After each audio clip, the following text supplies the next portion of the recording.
పరమశివుని యొక్క లీలామూర్తులలో 13వ మూర్తి హరిహరమూర్తి. అంటే ఆయన యొక్క శరీరంలో సగభాగాన్ని శ్రీ మహావిష్ణువు స్వీకరించారు.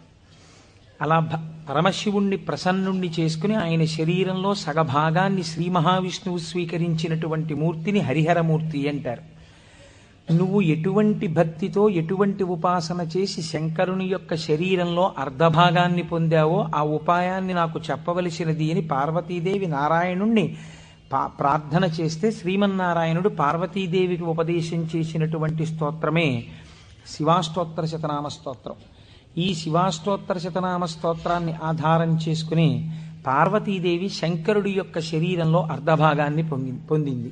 అది 14వ స్వరూపం. దాన్ని అర్ధనారీశ్వర స్వరూపము అని పిలుస్తారు. మనకి కూడా కావలసింది మనుష్య జన్మ యొక్క పరమ ప్రయోజనం భగవంతుడితో ఐక్యమే కనుక శివాష్టోత్తర శతనామ స్తోత్రాన్ని ప్రదోష వేళలో చదవడం మనకి ఇహమునందు సమస్తమైన కోర్కెలని తీరుస్తుంది, పారలౌకిక సుఖమును భగవంతుని యొక్క అనుగ్రహాన్ని మన యందు ప్రసరింపచేస్తుంది.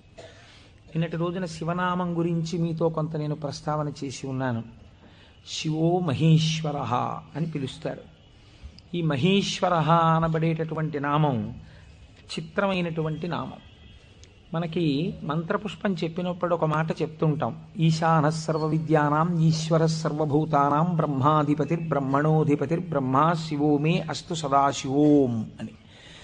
సర్వమంగళములకు కారణమైనటువంటి వాడు, సర్వ జగన్నియామకుడు, సృష్టి స్థితి లయలు చేసేటటువంటి వాడు, తానొక్కడే అయి ఉండి కానీ సృష్టి చేసినప్పుడు ఒకడిగా, స్థితికారకుడిగా ఉన్నప్పుడు ఒకడిగా, లయకారకుడిగా ఉన్నప్పుడు ఒకడిగా, మూడుగా కనపడుతూ ఆయన యొక్క అనుగ్రహము చేత జ్ఞానము కలిగినప్పుడు అవి మూడు కావు ఒక్కటే అన్న జ్ఞానము ఎవరి నుంచి ప్రసరిస్తుందో ఆయన మహేశ్వరుడు.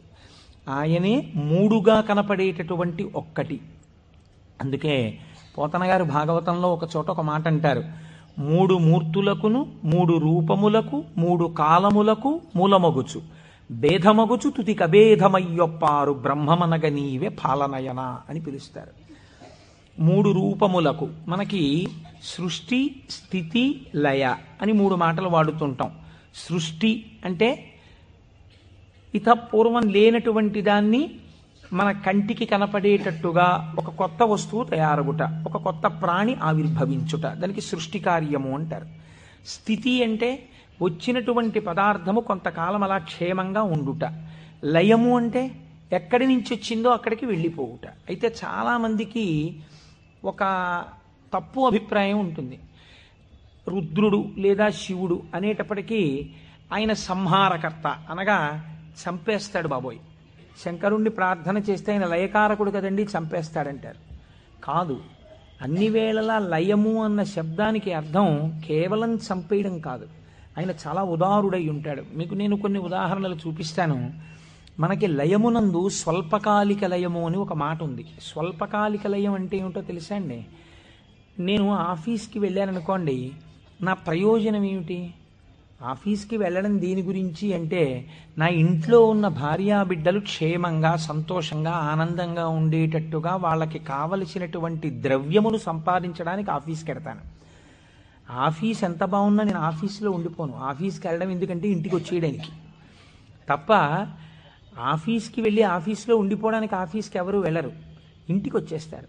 ఇంటికి వచ్చేస్తే అమ్మయ్యా ప్రాణం హాయిగా ఉందంటారు. మీరు చూడండి, తీర్థయాత్రలకు వెళ్ళిన వాళ్ళు ఓ మాట అంటుంటారు, ఓ 10 రోజులో 15 రోజులో యాత్రకు వెళ్ళినప్పుడు బాగుంటుంది. యాత్రకు వెళ్ళి రాగానే మొదట వచ్చే మాట ఏమిటంటే, భార్య భోజనం పెట్టగానే ఇంట్లో చారు అన్నం అయినా ఎంత సుఖంగా ఉందోనే అంటాడు. తన ఇల్లు అనేటప్పటికీ ఒక తృప్తి. అలాగే మీ యొక్క స్వస్వరూపమునందు మీరు నిలబడినప్పుడు సుఖదుఖములనేటటువంటివి లేకుండా పరమ ప్రశాంతమైన స్థితిలో మీరు ఉంటారు. మీ స్థితి అసలు ఏమిటి? ఆనందకరమైనటువంటి స్థితి. మరి దుఃఖం ఎందుకు వస్తుంది? మనస్సు యొక్క సంకల్ప వికల్పముల వలన దుఃఖం వస్తుంది.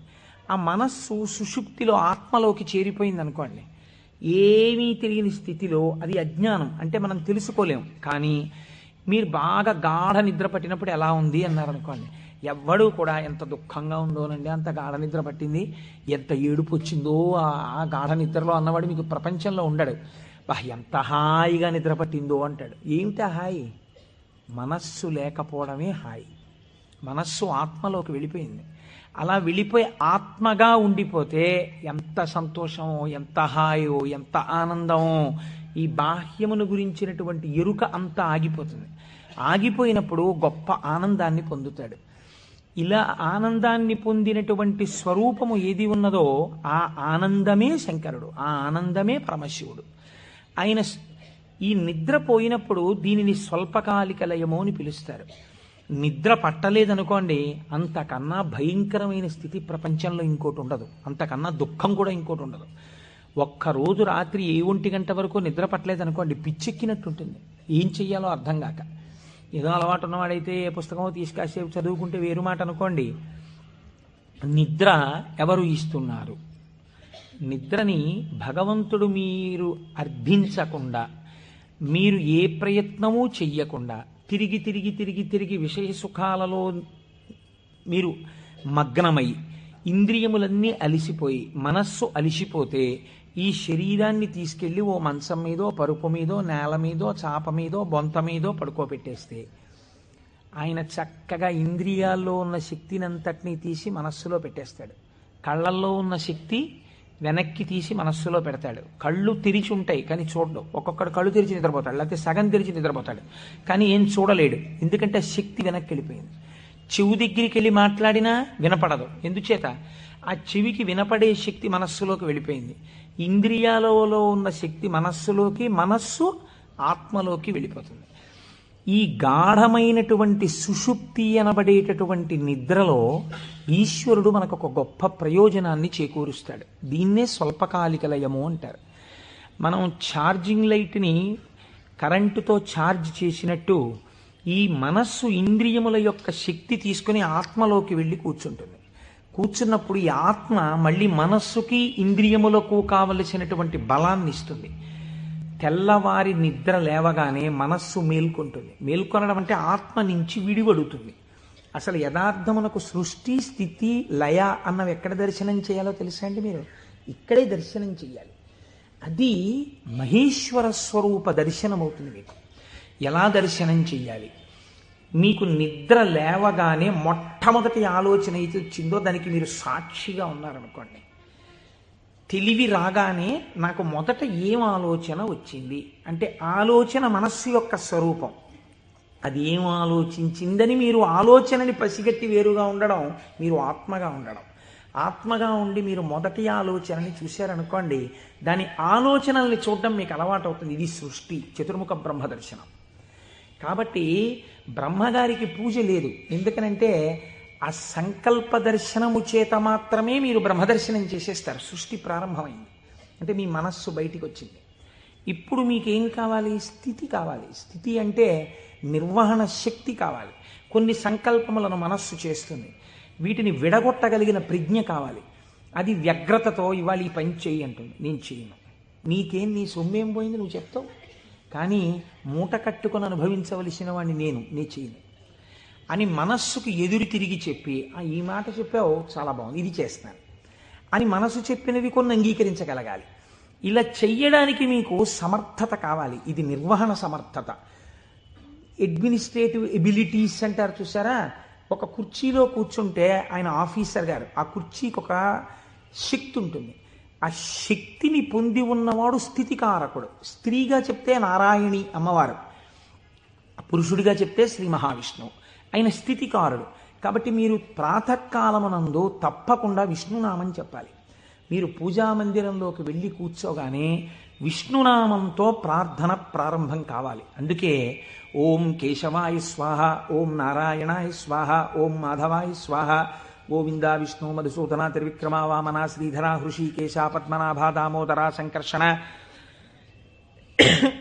అని ఒకవేళ మనకి సరిగ్గా చెప్పడం చేత కాదేమో అని ఋషులు నిర్ణయించేశారు. అసలు పూజ ప్రారంభమే ఆచమనంతో, ఆచమనం విష్ణునామాలతో.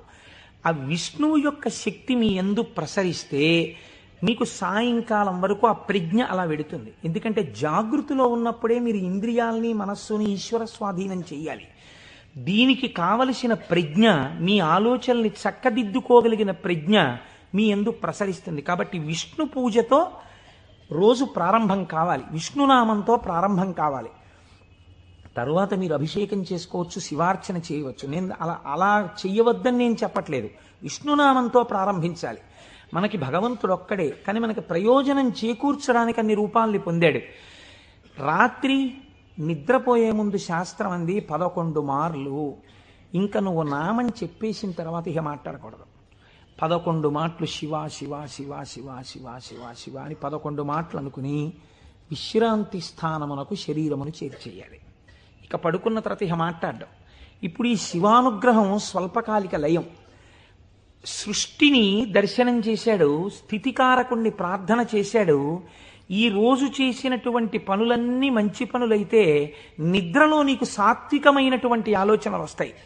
సాత్వికమైన ఆలోచనలతో, చిత్తశాంతితో, భయానకమైన కలలు రాకుండా హాయిగా నిద్రపుచ్చగలిగినటువంటి స్వరూపము స్వల్పకాలిక లయమైనటువంటి పరమశివ స్వరూపము. శివనామం చెప్పి నిద్రపోతే నిద్రా సమాధి స్థితి, అది సమాధి స్థితి అవుతుంది. మళ్ళీ లేచాడు, మళ్ళీ సృష్టికర్త దర్శనం చేస్తాడు. తొలితలంపు ఏది వస్తోందో దాన్ని మీరు ఈశ్వరుడి వైపుకి తిప్పడం అలవాటు చేయాలి మనస్సుకి ప్రయత్నపూర్వకంగా. ఫస్ట్ డిక్టమ్ లోపల నుంచి ఏం రావాలో తెలుసా అండి, అది మీరు అలవాటు చేయాలి. అప్పుడు మీరు ఒక రోజుని, కాలమునందు ఒక రోజు అనబడేటటువంటి విభాగమును మహేశ్వరుడిగా మారుస్తున్నారు మీరు. ఇది మహేశ్వరార్చనము. ఒక రోజు మహేశ్వరుడైంది, మీరు ఆ మహేశ్వరార్చన చేత మీరు మహేశ్వరుడైనారు. ఎలా అంటే మొట్టమొదటి ఆలోచన బయటికి వస్తూనే మనస్సుకి ఒకటి అలవాటు ఉండాలి. ఏమిటో తెలుసా అండి అలవాటు? ఇది చిత్రంగా ఉంటుంది. చిలకకి సహజ స్వభావం ఏమిటి? మీరు ఒక పంజరంలోంచి బయటికి తీస్తే ఎగిరిపోవడం. కానీ కొంతమంది చిలక ప్రశ్న అని జ్యోతిష్యం చెప్పేవాళ్ళు ఉంటారు. వాళ్ళు పంజరంలోంచి తలుపు పైకెత్తి చిలకని బయటికి పిలుస్తారు. చిలక బయటికి వచ్చి ఎగిరిపోదు. ఎగిరిపోకుండా వచ్చి అక్కడ పెట్టిన పుస్తకాల్ని ముక్కు పెట్టి లాగి ఒక పుస్తకాన్ని నుంచి లోపలికి వెళ్ళిపోయి కూర్చుంటుంది. ఆయన తలుపు వేయలేదనుకోండి, అది ఎగరదు, అందులోనే కూర్చుంటుంది. అదేంటి స్వేచ్ఛగా ఎగిరే చిలక ఎగరకుండా ఇలాంటి పనులు చేయడం ఏంటి అంటే ఆయన అలా తర్ఫీదు ఇచ్చాడు దానికి, అందుకని అది అలా ప్రవర్తిస్తుంది. మీరు కూడా మీ మనస్సుకి తర్ఫీదు ఇవ్వడం మీకు రావాలి. నిద్ర లేవగానే అది మొదటి సంకల్పం ఏం చెప్పాలో తెలుసా అండి? ఇప్పుడు నీ ఇంట నీ ఆరాధ్య దైవము, నీ కులదైవం ఎవరున్నారో వారు నువ్వు పడుకున్న వైపు నీ తల ఇటువైపు ఉన్నది. సాధారణంగా నిద్రపోయేటప్పుడు ఎడమ వైపుకి నిద్రపోమ్మని శాస్త్రం. నువ్వు కొంచెం ఓరగిలా పడుకుని కొద్దిగా తల కుడిపక్కకి తిప్పి నీ కన్నులు విప్పితే నీ దృష్టి ప్రసారము తిన్నగా నీ కులదేవతా స్వరూపము మీద పడుచున్నది. అది లక్ష్మీనారాయణులు కానివ్వండి, పార్వతీ పరమేశ్వరులు కానివ్వండి. నేను దాని యందు అభ్యంతర ప్రకటన చెయ్యను, ఉన్నది ఒకటే పరబ్రహ్మం. కనుక ఇది మొదటి ఆలోచన కావాలి. ఇది మనస్సుకి మీరు అలవాటు చేయాలి.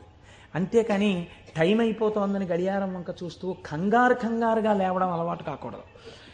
మీ తల తిప్పి మీ కళ్ళు విప్పితే మీ మొట్టమొదటి దృష్టి ఇలా చెదురుతూ బాగా నిద్రపోయినటువంటి కనులలోంచి జరిగిన మొదటి కిరణ ప్రసారము పరమేశ్వర మూర్తి మీద పడడము చేత పరావర్తనము చెంది ఆ పార్వతీ పరమేశ్వర లేక లక్ష్మీనారాయణ దర్శనము ఇక్కడ జరిగి ఈ కంటితో చూసి లేచిన తర్వాత కాలు పెట్టే ముందు మనస్సు మళ్ళీ సముద్రవసనే దేవి పర్వత స్తనమండలే అని ఒక శ్లోకం చెప్పి కిందకి దిగగానే, గురువుగారు మీరు నాకు ఉపదేశం చేశారు, మీరు చెప్పిన బుద్ధితో ఈనాటి నా రోజు గడుచుగాక అని నేల మీద పడి గురువుగారి పాదాల్ని ఒక్కసారి మనస్సులో ధ్యానం చేసి వారి పాదాలకి శిరస్సు తాటించి పైకి లేవడం. ఇది మీకు అలవాటు అయిందనుకోండి, మీకు తెలియకుండా మీరు మొదటి ఆలోచన రావడానికి సాక్షి. ఇప్పుడు ఈ ఆలోచనని మీరు ఒక దిశానిర్దేశం చేస్తున్నారు. ఇది స్థితికారకత్వం. అసలు నిజంగా ఒడిసి పట్టడం. ఇలా తిప్పడాన్ని యథార్థమునకు ఒక రోజును మహేశ్వరుడిగా మార్చుట కాకుండా ఎక్కడో మహేశ్వరుడు ఉన్నాడు, ఆయన సృష్టికర్త స్థితికర్త ప్రళయకర్త. మీరెప్పటికీ సృష్టికర్త స్థితికర్త ప్రళయకర్త దర్శనం చేస్తారు? లలితా సహస్రనామంలో, లలితా అష్టోత్తరంలో అమ్మవారికి ఒక నామం ఉంది, భావనామాత్ర సంతుష్టాయై నమః. మీ భావన ఎలా ఉందో దాని చేత ఆవిడ సంతుష్టురాలవుతుంది, ఆవిడ ఆనందిస్తుంది. ఇక్కడ మీరు భావన చేస్తుంటే ఈ శక్తి అంతా ఆవిడే, ఇక్కడ ఉన్న శక్తి, ఇక్కడ ఉన్నటువంటి ప్రకృతి వికారమైన శరీరం ఆవిడే. ఇది ఆయన్ని కోరుతోంది. దీన్ని దానితో కలపాలని ఆవిడ తెర పైకెత్తుతుంది. ఇది మాయా అన్న అవనిక ఒక రోజున పైకెత్తేస్తుంది ఆవిడ. అప్పుడు మీరు దాంతో కలుస్తారు. ఇది జీవితంలో అనుసంధాన ప్రక్రియగా వెళ్ళవలసినటువంటి మహేశ్వర స్వరూపం. అంతేకాని మహేశ్వర స్వరూపం అనగా ఏదో దేవతలందరి చేత పూజింపబడువాడు, నేను దాన్ని దోషం అంటలేదు, నేను తప్పంటలేదు. కానీ మీరు అలా అనుసంధానం చేసుకుంటే అది భక్తికి బాగా పనికొస్తుంది. అందులో నేను ఎంతమాత్రము దోషమెంచను. కానీ మీకు ఇది నిత్య జీవితమునందు అలవాటులోకి తెచ్చుకోవలసినటువంటి ప్రక్రియ. మీరు ఇలా దర్శనం చేస్తూ వెళుతున్నారనుకోండి, మీ లయ పరమశివుడు. మీరు ఇప్పటిదాకా ఎవరితో కలిసి ఉన్నారు అని అడిగారనుకోండి, నిద్ర లేవగానే మీరు ధైర్యంగా చెప్పగలగాలి, నేను ఇప్పటి వరకు కైలాసమునందు పార్వతీ పరమేశ్వరులతో కలిసి ఉన్నాను. అది నా నిద్ర. ఎందుచేత? నా నిద్రని నేను అలా స్వీకరించాను పడుకోబోయే ముందు. నేను లేచినప్పుడు నేను చతుర్ముఖ బ్రహ్మ దర్శనము చేత సృష్టికర్త దర్శనమే నా యొక్క మేల్కొనుట. నా పూజామందిర ప్రవేశము స్థితికర్త యొక్క ప్రార్థన. నా నిన్నటి రోజు సృష్టికర్త, స్థితికర్త, ప్రళయకర్తల యొక్క సమాహారము, మహేశ్వర స్వరూపముగా నా చేత ఉపాసన చేయబడిన కాలము. కనుక నేనెవరినయ్యాను? మహేశ్వరోపాసన చేత నేను ఒక మహేశ్వరుడనైనాను. ఇది మీ జీవితమునందు రావలసిన ప్రక్రియ. ఇలా చెయ్యగా చెయ్యగా చెయ్యగా చెయ్యగా భ్రమరకీటక న్యాయంలో ఒకనాడు మీరు ఆ స్వరూపాన్ని పొందుతారు. ఇలా కాకుండా వేరొక రకమైనటువంటి ఆలోచనతో జీవితం వెళ్ళిందనుకోండి, వ్యగ్రతతో, అసలు మీరు ఆత్మలోంచి విడిపడడంలో మీకు కృతజ్ఞతాభావం లేదు. ఆ నిద్ర పట్టింది, లేవడం దేనికోసం? న్యూస్ పేపర్ కోసం. న్యూస్ పేపర్ తీస్తే ఏముంటుంది? న్యూస్ పేపర్కి ఎప్పుడు ఏం కావాలంటే మళ్ళీ రేపు కూడా మీరు 3 రూపాయలు ఇచ్చి కొనుక్కోవడానికి తగినటువంటి ఉద్వేగమును మీ యందు కల్పింపగలిగినటువంటి ప్రధానమైన వార్తని హెడ్లైన్స్గా వెయ్యాలి. అది పేపర్ టెక్నిక్. అంతేగాని మీ మనస్సుకి ఉల్లాసమును కల్పించేటటువంటి ఒక సాత్వికమైన విషయాన్ని తీసుకొచ్చి హెడ్లైన్స్గా వాళ్ళు ఎందుకు వేస్తారు? పేపర్ని కూడా మీరు దోషం పట్టకూడదు. అది వాళ్ళ యొక్క జీవన విధానం, అది పేపర్ యొక్క లక్షణం. అందరూ అలా కోరుకుంటున్నారు. కాబట్టి అందులో ఉద్వేగం ఉండి తీరుతుంది.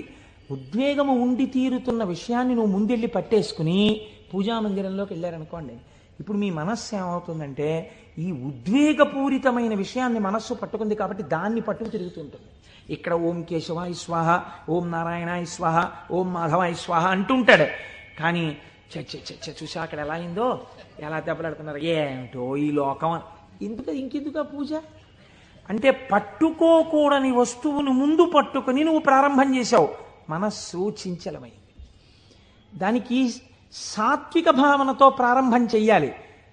పరమ సత్వగుణ ప్రధానుడై, స్థితికారకుడై మీ మనస్సుని ఆహ్లాదపూరితముగా ఉంచి ఈశ్వరాభిముఖం చేయగలిగిన శక్తి విష్ణు శక్తి. అందుకని విష్ణునామంతో రోజు ప్రారంభం కావాలి. కనుక ఇది మీరు నిత్య జీవితంలోకి మహేశ్వర స్వరూపాన్ని తెచ్చుకోవలసినటువంటి విధానం. ఇప్పుడు ఈ మహేశ్వరుడు మీరు మామూలుగా వాంగ్మయ రీత్యా చూసినప్పుడు ఈయన నియంత నియంత అన్న మాట నేను తేలికగా ఎందుకు వాడేశానో తెలుసా అండి? అది పౌరాణికమైన భాషలో వాడబడిన మాట కాదు. నువ్విలా ఎందుకు చేశావు అని వేరొకరు అడగలేనివాడు. ఈ ఈశ్వరుడు యొక్క స్థితి ఎలా ఉంటుందంటే, అసలు మీరు అలా అడగడానికి వస్తువుని ఆయన మీకు దూరం చెయ్యాలి, మీ చేత ఏడిపించాలి. అది ఆయన తప్ప ఒప్ప? మీరు చేసిన పాపపుణ్యాలను ఆయన లెక్క రాసుకున్నాడు. నాకు వద్దు అంటే, నాకు దుఃఖం వద్దంటే చెయ్యకు పాపం. దుఃఖం వద్దనుకుంటే పాపం చెయ్యకు. ఈశ్వరుడు నీకు పుణ్యమే చేస్తే నీకు సుఖమే ఇవ్వడానికి ఆయన సిద్ధంగా ఉన్నాడు. నువ్వు బురదగుంటలో పడుకుని నాకు పన్నీటి వాసనలో కొట్టాలి నా శరీరం అంటే ఎందుకు కొడుతుంది? ఎలా కొడుతుంది? నువ్వు ఏం చేశావో దాని ఫలితాన్ని నువ్వు పొందుతూ ఉంటావు. కాబట్టి ఈశ్వరుడు నీ కంటికి కనపడి ఫలితాన్ని ఇవ్వడు. వెనక నుండి ఫలితాన్ని ఇస్తాడు. ఇదే పోతన గారు అంటారు, స్త్రీ పురుష నపుంసకమూర్తియును కాక తిర్యక అమర నరాది మూర్తియును కాక కర్మ గుణ భేద సరసత్ప్రకాశి కాక వెనుకనన్నియుతానగు విభుతలంతు. ఆ వెనకనున్న పరమాత్మ ఉన్నాడే, నేను ఆయనకి నమస్కరిస్తున్నాను అన్నారు. ఇప్పుడు చూడండి, ఆ మహేశ్వర శబ్దం గురించి అన్నారు, త్వం ఈశ్వరాణం పరమం మహేశ్వరం తం దేవతానాం పరమంచ దైవతం. దేవతలందరూ కూడా ఎవరిని ప్రార్థన చేసి నమస్కరిస్తారో, సర్వ జగత్తుని ఎవడు నియమించి పోషించి రక్షించుతున్నాడో, ఎవడు దీనిని నిలబెడుతున్నాడో, ఎవడు తనలోకి తీసేసుకుంటున్నాడో వాడే మహేశ్వరుడు. వాడు సర్వజగన్నియామకుడు, వాడు పరబ్రహ్మమై ఉన్నాడు. ఇటువంటి పరబ్రహ్మము నీకెక్కడ దర్శనమవుతుంది అని అడిగారు.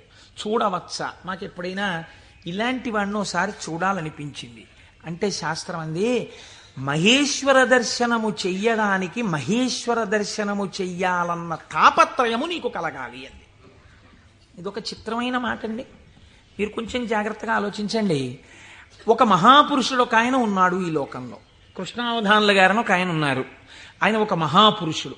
వేదం చదువుకోవడం కాదు, చదువుకున్న వేదాన్ని నిరంతరము అనుష్ఠానములోకి తెచ్చుకున్నవారు.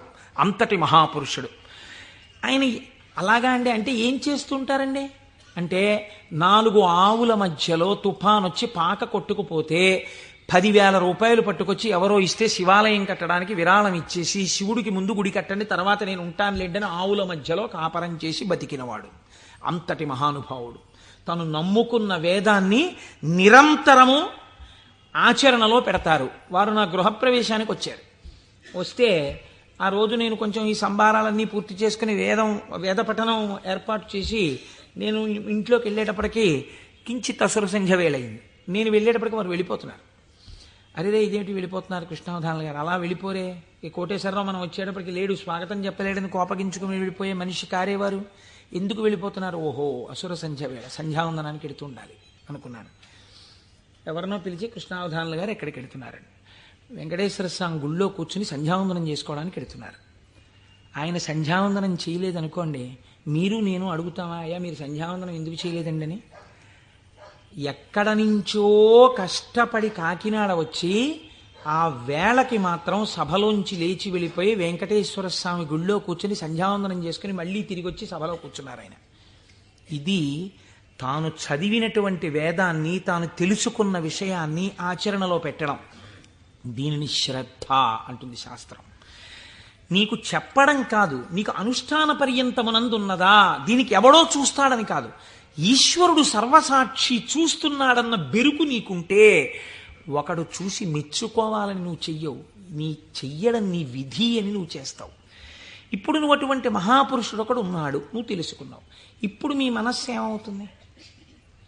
ఎప్పుడైనా కృష్ణావధానుల గారిని చూద్దామనిపిస్తుంది కదండి. ఇప్పుడు రేపు సుబ్రహ్మణ్యేశ్వర స్వామి వారికి మనం ఇక్కడ ఉత్సవం చేయబోతున్నాం. ఆ సుబ్రహ్మణ్యేశ్వర స్వామి వారికి ఉత్సవం చేసిన రోజున కారు దిగి నడవలేక శిష్యులు పట్టుకుంటే కృష్ణావధానుల గారు వచ్చి ఇక్కడ ఒక కుర్చీలో కూర్చున్నారనుకోండి, మీ ప్రయత్నం లేకుండా, వారు కోటీశ్వరుడని కాదు, వారు పెద్ద ఆఫీసర్ అని కాదు, మోకాళ్ల మీదకి పంచె కట్టుకుని లాల్చీ కూడా వేసుకోకుండా ఓ ఉత్తరీయం కప్పుకుని గుండు చేయించుకుని పిలక పెట్టుకుని 3 విభూతి రేఖలు పెట్టుకుని బొట్టు పెట్టుకుని సరిగ్గా కనపడక కళ్ళు చిప్పిలించి చూస్తున్న కృష్ణావధానులు గారు అడుగు తీసి అడుగేస్తుంటే మీ అందరి చేతులు ఇలా అంటాయి. ఎందుకంటాయి? ఆయన ఒక మహాత్ముడన్న ఎరుక మీకు కలిగింది. ఈ ఎరుక లేకుండా మీరు దర్శనాన్ని వాంఛిస్తారా? మీరు ఒకసారి ఈ శివమహాపురాణాన్ని వినడం ఒక కథ కింద వినే ప్రయత్నం మీరు చేయకండి. అది మీ జీవితాన్ని అభ్యున్నతి మార్గంలోకి తీసుకెళ్ళదు. దాన్ని మీ నిత్య జీవితంలో మీకు ఎలా ఉపయోగపడుతుందో మీరు ఆలోచించండి. పరమాచార్య స్వామి ఎక్కడ మాట్లాడినా, ఎప్పుడు మాట్లాడినా అలాగే మాట్లాడేవారు. ఎప్పటి కథల కిందో వారు మాట్లాడేవారు కాదు, ఇప్పుడు నీకు ఎలా పనికి వస్తుందో వారు మాట్లాడేవారు. అది ఒక సద్గురువుకు ఉండవలసిన లక్షణం. అందుకే నడిచే దేవుడు అయ్యారు మహానుభావుడు. కాబట్టి చూడండి, ఇప్పుడు మీకు కృష్ణావధానులు గారు అంటే తెలిసింది, వారిని చూడాలి అనిపిస్తుంది. ఉదాహరణకి వారు రాలేదనుకోండి సుబ్రహ్మణ్యోత్సవానికి, ఎందుచేతంటే వారి శరీరం చాలా డస్సిపోయింది, పెద్దవారు అయిపోయారు. కానీ మీరేమంటారు? కృష్ణావధానులు గారు ఎక్కడ ఉంటారంటే ఒకసారి వెళ్ళి మేము దర్శనం చేసుకొస్తామంటారు. అమ్మ ఈ టైంలో వెళ్ళండి, ఈ టైం కాకుండా వెళ్ళకండి, వారికి ఇబ్బంది, పెద్దవారు అయిపోయారు, ఈ సమయంలో వెళ్ళండి దర్శనం ఇస్తారు. మీరేం చేస్తారు? ఇంత డబ్బు పాడు చేస్తున్నాం, పోతే పోయింది, కారు ఎక్కివో 500 పెట్టుకుని వెళ్ళొద్దాం అని ఒక ఆదివారం నాడు పొద్దున అలా కృష్ణావధానుల గారి దగ్గరికి వెళ్ళొచ్చిన వాళ్ళు ఎంతమందో నాకు తెలుసు. కారు వేసుకుని వెళ్ళి ఓ అరడజన అరటిపళ్ళో ఏవో ఇచ్చి ఒక్కసారి ఆయన్ని చూడగానే, ఇప్పుడు మీకు ఆయన గురించి ఆయన ఏం చెప్పుకోరుగా, కానీ మీరు ఆయన్ని చూస్తుంటే, ఆయన కూర్చుంటే, మీరు ఎక్కడి నుంచి వచ్చారమ్మా అని అడుగుతుంటే, ఆయన ఏదో 4 శ్లోకాలు చెప్తుంటే, ఆ గొంతు తడబడిపోతుంటే, పెద్దవారైపోయి వారు మాట్లాడుతుంటే మీ మనసు ఆర్ద్రమైపోతుంది. మీకు తెలియకుండా మీ కన్నుల వెంట నీళ్లు కారుతాయి. అబ్బా ఏం మహాపురుషుడు, ఏం మహాపురుషుడని పటికి బెల్లం తినేసిన నోరు తీపిగా ఉన్నట్టు మళ్ళీ కారెక్కి వచ్చేస్తారు ఇంటికి. ఎందుకు వెళ్ళారు ఆ ఊరు 500 కారు చేయించుకుని? మీకు తెలిసింది కాబట్టి కృష్ణావధానుల గారంటే, కాబట్టి కదా మీరు దర్శనం చేశారు. మహేశ్వరుడు అంటే సృష్టికర్త, స్థితికర్త, ప్రళయకర్త అని నేను మాట చెప్పాను అనుకోండి, అది మీకు ఏం ఉపయోగపడుతుందని నేను ప్రశ్న వేస్తున్నాను. మీరు ఆలోచించండి. నేను ఈ మాట అన్నాను, అనుసంధానం మీరు కాలగతంలో ఒక రోజులోకి తెచ్చుకోండి, మీకు మహేశ్వర దర్శనం కలుగుతోంది అన్నాను. అది మీకు ఉపయుక్తం. మీరు చూడండి, నేనంటాను మహేశ్వరుడెవరో చూడాలన్న ఉత్సాహం కృష్ణావధానులు గారు ఎవరో తెలుసుకుంటే కలిగినట్టు, ఈశ్వరుణ్ణి చూడాలన్న ఉత్సాహం మీకు ఇక్కడ కలగాలంటే మీరు ఏం చేస్తే కలగదండి. నేను ఒక్క ఉదాహరణ చెప్తాను. నేను పూజ చేసుకోవడానికి కూర్చున్నాను అనుకోండి, ఓ బంతి పువ్వు చేత్తో పట్టుకున్నాను అనుకోండి. బంతి పువ్వు అన్న మాట ఎందుకు వాడానంటే చాలా తేలిగ్గా దొరికే పువ్వు, ₹1 ఇస్తే ఇన్ని పూలు ఇస్తారు. ఓ బంతి పువ్వు ఇలా పట్టుకున్నాను అనుకోండి, మీరు ఎప్పుడైనా చూడండి పువ్వు పైన వాసన వస్తుంది, బంతి పువ్వు యొక్క కాడ తుంపండిలాగా మంచి సువాసన వస్తుంది, కాడ తుంపితే సువాసన వస్తుంది. ఈశ్వర ఏమీ అమరిక, ఒక గొట్టం మీద ఇదే రంగు రేకులు ఇలా ఇలా ఇలా ఇలా ఇలా ఇంత మొగ్గని అందులో ఇన్ని దాచి అలా విచ్చుకునేటట్టు చేసి ఇంత అమరికగా ఇలా ఉండి వాటి మీద మళ్ళీ ఓ వరస, వాటి మీద ఓ వరస, వాటి మీద ఓ వరస, మధ్యలో ఓ 5, ఇంత అందంగా తయారు చేసిన శిల్పి ఎవడు? ఎక్కడున్నాడు ఈ శిల్పి? ఈ పువ్వు నేను పూజామందిరంలో భగవంతుడి పాదముల దగ్గర వేసి రేపు ఇలా తీస్తే, కాడ పట్టుకుంటే ముందు రోజు పైకి లేచిన పువ్వు ఇవాళ కాడ పట్టుకుంటే ఇలా ఒరిగిపోయింది. ఈశ్వరుడి పాదాల మీద ఒరిగిపోవడం ఓ రోజంతా ఉండి నేర్చేసుకుని ఒరిగిపోతుంది. ఇప్పుడు అంత గుబాళింపు లేదు, అంత వాసన లేదు, ఆ రేకులన్నీ ఇలా ఒరిగిపోతున్నాయి. ఇంకొంచెం ముట్టుకుంటే దుర్గంధం వచ్చి చమాయింపు వచ్చింది. ఎవరసలు దీన్ని ఇలా ఆ బంతి మొక్కలోంచి దీన్ని తెచ్చినవాడు, ఇంత విచ్చుకునేట్టు చేసినవాడు, ఇది ఇలా ఒడిలిపోయేట్టు చేసినవాడు ఎక్కడున్నాడు అని మీకు అనుమానం వచ్చింది అనుకోండి, అప్పుడు మీ పూజ ఆర్తితో ఉంటుంది. వాడే అటువంటి వాడై ఉన్నాడు, వాడు ఈ జగత్తునంతటినీ ఇలాగే సృష్టించి నిర్వహించి లయింపచేస్తున్నాడు, వాడే నా ఆరాధ్య దైవం అడిగో పూజామందిరంలో అని మీరు ఓం నిధనపతయే నమః అని పువ్వేయండి, రమించిపోయింది మీ హృదయం. ఇది మహేశ్వర దర్శనము. కాబట్టి ఇప్పుడు ఈ ఉత్సుకత, చూడాలి చూడాలి చూడాలి ఈశ్వరుణ్ణి అన్న తాపత్రయం మీరు సృష్టి స్థితి లయానుసంధానము నిరంతర ప్రక్రియగా చెయ్యడంలో ఉంటుంది. ఈ చెయ్యడంగా ఉంటే ఈశ్వరుడు ఎవడు? ఇప్పుడు మీరు తెలుసుకున్నారనుకోండి మహేశ్వరుడు ఏం చేస్తుంటాడో, ఇది తెలుసుకోవడం వల్ల మీకు ఆనందం కలుగుతుంది. ఇప్పుడు ఆయన సర్వజ్ఞత, తృప్తి, అనాదిబోధ, స్వతంత్రత, నిత్యమలుప్త శక్తి, అనంత శక్తిశ్చ విభోర్విధిజ్ఞా షడాహురంగాని మహేశ్వరస్య అంది శాస్త్రం. ఆయన సర్వజ్ఞత. నేను ఇక్కడ కూర్చుని ఉన్నాను అనుకోండి, నేను ఈ సభలో జరుగుతున్న విషయాన్ని పసిగట్టగలను. అసలు అది కూడా ఒక్కొక్కసారి జరగదు. ఎందుచేత అంటే నేను ఒక్కొక్కసారి అడిగినటువంటి ప్రశ్న కొంతమందికి ఈయన నిజంగానే అడుగుతున్నాడా అనిపించవచ్చు. ఎందుచేత అంటే మీరు నిన్నను కోటేశ్వరారు నిన్న ఉపన్యాసానికి వచ్చాను, నిన్న మీరు వచ్చారా అంటే అదేమిటి మీ ఎదురుగుండానే కదండి కూర్చున్నాం అంటారు. నాకు స్ఫురణలోకి వెళ్ళదు. ఎందుకు వెళ్ళదు అంటే నేను ఒక విషయాన్ని ప్రతిపాదన చేస్తున్నప్పుడు నా మనస్సు అసలు ఆ విషయం మీద రమిస్తే కదా అది వాక్కులుగా బయటికి వచ్చేది. నా మనసే రమించలేదనుకోండి, నా మనస్సు లోపల దర్శనం చేయట్లేదనుకోండి, మీకు వాక్కులుగా ఎలా వస్తుంది నా నోటి నుంచి? నా మనస్సు అక్కడ ఉండిపోయినప్పుడు నా కన్నులు ఇలా తిరిగినా ఏవో కళ్ళంలోంచి మనస్సులో కెడతాయి, కానీ ఇవన్నింటినీ మనసు పట్టుకుంటోందని మీరు అనుకుంటున్నారా? పట్టుకోవట్లేదు. ఎందుకనంటే ఆ మనసు వేరొక వస్తువును పట్టుకుని ఉంది. దానికోసం ఉపన్యాసం చెప్పడం, ఇంకో ప్రయోజనం కోసం కాదు. ఇలా కూర్చుంటే కాసేపు పట్టుకుంటుంది ఆ వస్తువునని. కాబట్టి ఇప్పుడు అది పట్టుకుని ఉంది, కాబట్టి ఇది పట్టుకోదు, ఇది వదిలిపెట్టేసింది. కాబట్టి కన్ను చూసినా మనస్సు పట్టుకోకుండా వదిలిపెడుతోంది. అలా మీకు నా యొక్క సర్వజ్ఞత యందు ఒక పరిధి ఉంది. నేను ఇక్కడే ఉన్నా నాకు కొన్ని తెలియవు. ఈశ్వరుడు అలా కాదు. మహేశ్వరుడంటే సమస్త ప్రాణుల యొక్క హృదయగతమైన అభిప్రాయములను కూడా తెలుసుకోగలడు. మీరు బాగా గుర్తుపెట్టుకోండి. మీరు చేస్తున్న పూజని చూసి నేను పూజ చేసుకుంటున్నాను అనుకోండి, ఉదాహరణ, వేరొకరి మీద ఎందుకు పెట్టాలి? నేను పరమ డాంబికంగా ఇన్ని పువ్వులు పెట్టుకుని ఓం నిధనపతయే నమః, ఓం నిధనపతాంతికాయ నమః, ఓం ఊర్ధ్వాయ నమః, ఓం ఊర్ధ్వలింగాయ నమః అన్న పూజామందిరంలో కూర్చుని పుష్పార్చన చేస్తున్నాను అనుకోండి. మీరు కోటేశ్వరరావు గారు ఉన్నారా అండి అని హాల్లోకి వచ్చి కూర్చున్నారనుకోండి. ఆహాహా, ఏం పూజ చేస్తున్నాడండి కోటేశ్వరరావు, నిజంగా ఏమి ఉచ్చారణ, ఏమి నామాలు చెప్తున్నాడు అని మీరు ఇక్కడ గబగబా సోఫాలో కూర్చున్న వారి కింద కూర్చుని కళ్ళు మూసేసుకుని, ఇప్పుడు ఆయన ఇలా పువ్వులు వేస్తుంటారు, ఇలా నామం చెప్తుంటారని మీకు ఆ నామాలు రాకపోయినా మనస్సులో ఇలా ఇలా మీ చెయ్యి అంటూ మీరు పువ్వులు వేసేస్తూ మీరు కూర్చున్నారు. అక్కడ పూజ చేస్తున్న నేను నామాలు నోటితో చెప్తున్నాను, కానీ నా మనస్సు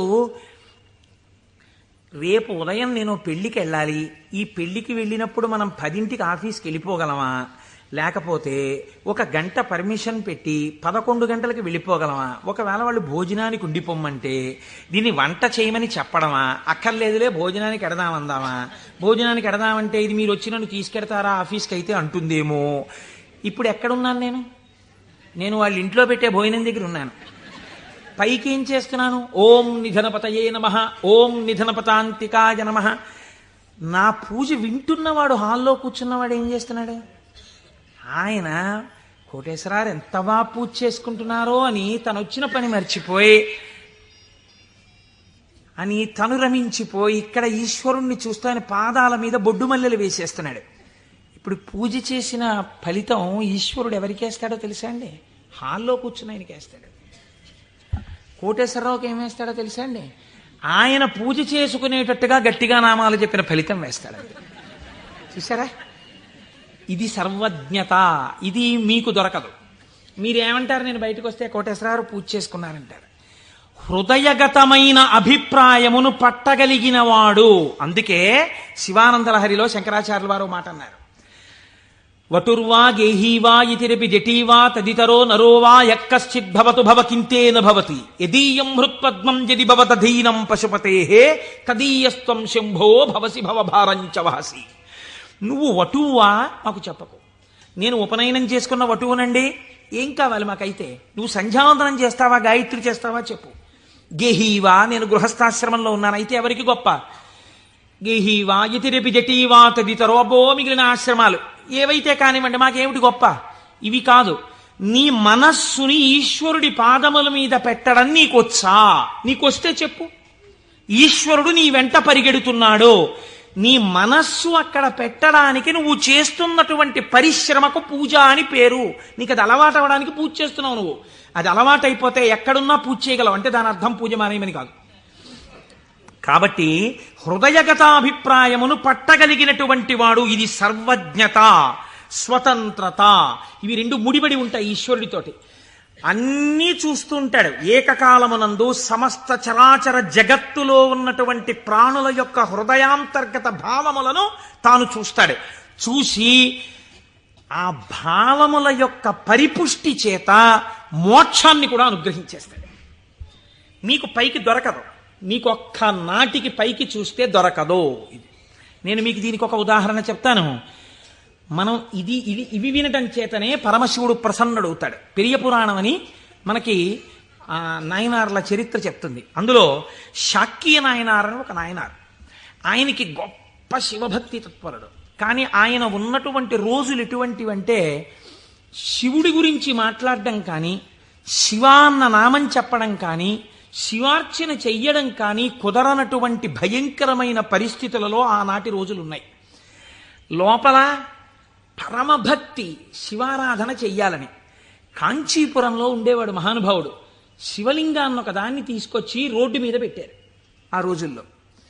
ఈయన కోరిక ఏమిటంటే మనసులో ఒక్కసారి ఆ శివలింగం దగ్గరికి వెళ్ళి ఇన్ని పువ్వులు పట్టుకొని కాస్త 2 నామాలు చెప్ప శివలింగం మీద పూలెయ్యాలని. ఆ రోజుల్లో పరిస్థితి ఏమిటంటే శివలింగం మీద పూలు ఎవడైనా వేశాడో, శివుడికి నమస్కరించాడో ప్రళయమే. కాబట్టి ఇప్పుడు ఎలా శివ పూజ చేయడం? ఆయన ఏమించుకున్నాడంటే మార్గం, శివార్చన చేయని వాడిలా పైకి కనపడాలి, లోపల శివార్చన చేస్తున్న కోరికకి తీరాలి. అందుకని ఆయన అటుగా వెడుతూ రోజు అన్నం తినే ముందు కళ్ళంబట నీళ్లు పెట్టుకుని, శివ నీ పూజ చెయ్యకుండా ఎలా తిననయ్యా అన్నమని ఆ రోడ్డు మీద ఉన్న శివలింగం దగ్గరికి వెళ్ళి, శివుడివా నువ్వు శివుడివా అనో రాయి తీయడం. ఇంత పెద్ద చామంతి పువ్వు నా చేత్తో పట్టుకున్నాను అనుకుని శివట నిలబడేసేవాడు. లోపల చామంతి పువ్వు వేశాను, శివుడివా అని మళ్ళీ ఇలా తీయడం, శివ అని మళ్ళీ ఇలా ఓ రాయేయడం. ఇంత బొడ్డు మల్లె వేశాను. పరమశివుడి పాదాల మీద ఏం పడ్డాయో తెలుసా అండి? చామంతి పూలు, మల్లెపూలు పడ్డాయి. చూసే వాళ్ళందరూ ఏమనుకున్నారో తెలుసా అండి? వీడు అసలు నిజంగా మన మాట వింటున్నవాడు, చూసావా శివలింగం మీద రాళ్ళు వేస్తున్నాడు వీడు, వీడిని మనం చాలా గౌరవంగా చూడాలనుకున్నాం. లోకానికి అర్థం అవుతుందా, శివుడికి అర్థం అవుతుందా? శివుడికి అర్థం అవుతుంది. ఇది శాక్యనాయనార్ జీవితం, ఇంతే ఆయన పూజ. ఇది ఆర్తిలోంచి వచ్చిన పూజ. ఒకరోజు ఆయన అన్నం తినడానికి కూర్చున్నాడు, భార్య వడ్డించింది. వడ్డిస్తే అన్నం తినబోయాడు. శర్వహ అనో నామం జ్ఞాపకానికి వచ్చింది. ఈ అన్నం నాకు పెట్టినవాడు శంకరుడు, లోపలికెడితే జీర్ణం చేస్తున్నవాడు శంకరుడు, అగ్నిని ఆదేశించి అన్నాన్ని ఉడికేటట్టుగా నా ఇంట పాచకుణ్ణి చేసినవాడు శంకరుడు, నీటిగా ఈ అన్నం ఉడికేటట్టు కలిసినవాడు శంకరుడు. నేను శంకరుణ్ణి, నేను పశువు తిన్నట్టు ఈ అన్నం తినడానికి వచ్చాను.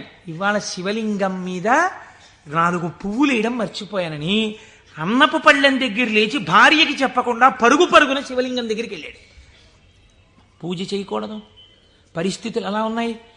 నిలబడి 4 రాళ్ళు తీసి శివుడివా అని మళ్ళీ వేశాడు. వేస్తూ ఇంతకన్నా చెయ్యలేకపోతున్నానయా అని కన్నుల నీరు కార్చాడు. వెంటనే ఈశ్వరుడు ఆయనకి నటరాజమూర్తిగా సాక్షాత్కరించి తనలోకి కలిపేసుకున్నాడు. ఇప్పుడు మీరు చెప్పండి, శాక్యనాయనార్ జీవితంతో మీకేమర్థం అవుతోంది? మహేశ్వరుడన్న శబ్దం చేత మీ సంకల్పములను, మీ హృదయ శుద్ధిని, మీ చిత్తశుద్ధిని చూడగలిగినవాడు. ఇది ఆయన స్వతంత్రత.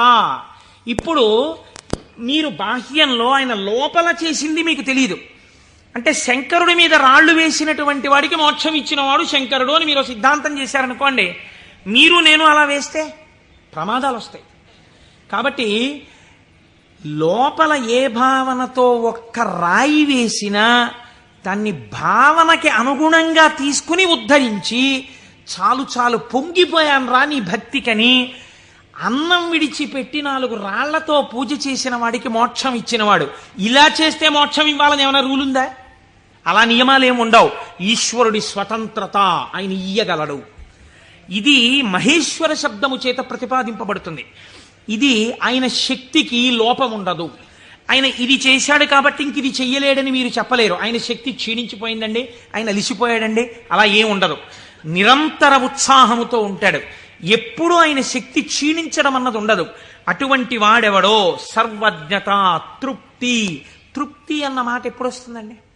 మీరు చూడండి, ఒక ఆయనకి పెద్ద బంగళా ఉంది, కానీ ఆయన ఎప్పుడు ఎక్కడ కూర్చుని ఉంటారంటే ఆ ఇంటి పెరట్లో ఓ చక్కటి పూలతోట ఉంది, అందులో ఆయన ఒక ఈజీ చైర్ వేసుకుని అందులో కూర్చుని ఉంటారు ఎక్కువ. మా దొరగారు ఎక్కువగా వేప చెట్టు కింద కూర్చుని ఉండేవారు. వేప చెట్టు కింద కూర్చుని దొరగారు ఉన్నారు కాబట్టి దొరగారు ఇంట్లో ఉండడానికి అవకాశం లేదు. ఐశ్వర్యవంతులు శిష్యులున్నారు. ఏమిటి ప్రారంధం? ఇన్ని కన్నాలతో ఉన్నటువంటి తువ్వాలతో ఎలా తుడుచుకుంటున్నారు? మీకు ఒక మంచి తువ్వాలే కొనివ్వలేమా అన్నారంటే ఆయన అన్నారు, ఎవరు చెప్పారు మీకు నా తువ్వాలు కన్నాలతో ఉందని? సహస్రాక్షుడే నా తువ్వాలు, ఇంద్రుణ్ణి తువ్వాలుగా తుడుచుకుంటున్నాను, అందుకే చూడండి దానికి 1000 కళ్ళుంటాయన్నారు. ఇది తృప్తి.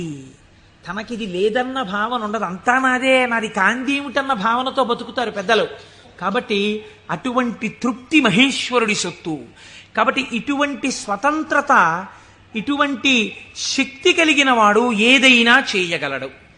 ఇక్కడ మనకి ఒక అనుమానం వస్తుంది, ఏమన్నా అంతా బాగుంది కానీ మనందరికీ ఎందుకంటే అలా కనపడదు? మరి మనందరికీ కూడా అలా తెలిసిపోయి హాయిగా భావన లోపల నాటుకుపోయింది అనుకోండి, ఇంకా మనందరం మీరు చెప్పేది ఏముంది, రేపు పొద్దున్న నుంచి మీరు కింద కూర్చోండి మేము అందరం చెప్తాం ఆ పతంజలి చెప్పినట్టు 1000 నాలుకలతోటి అంటే మరి ఎందుకు నిలబడదు?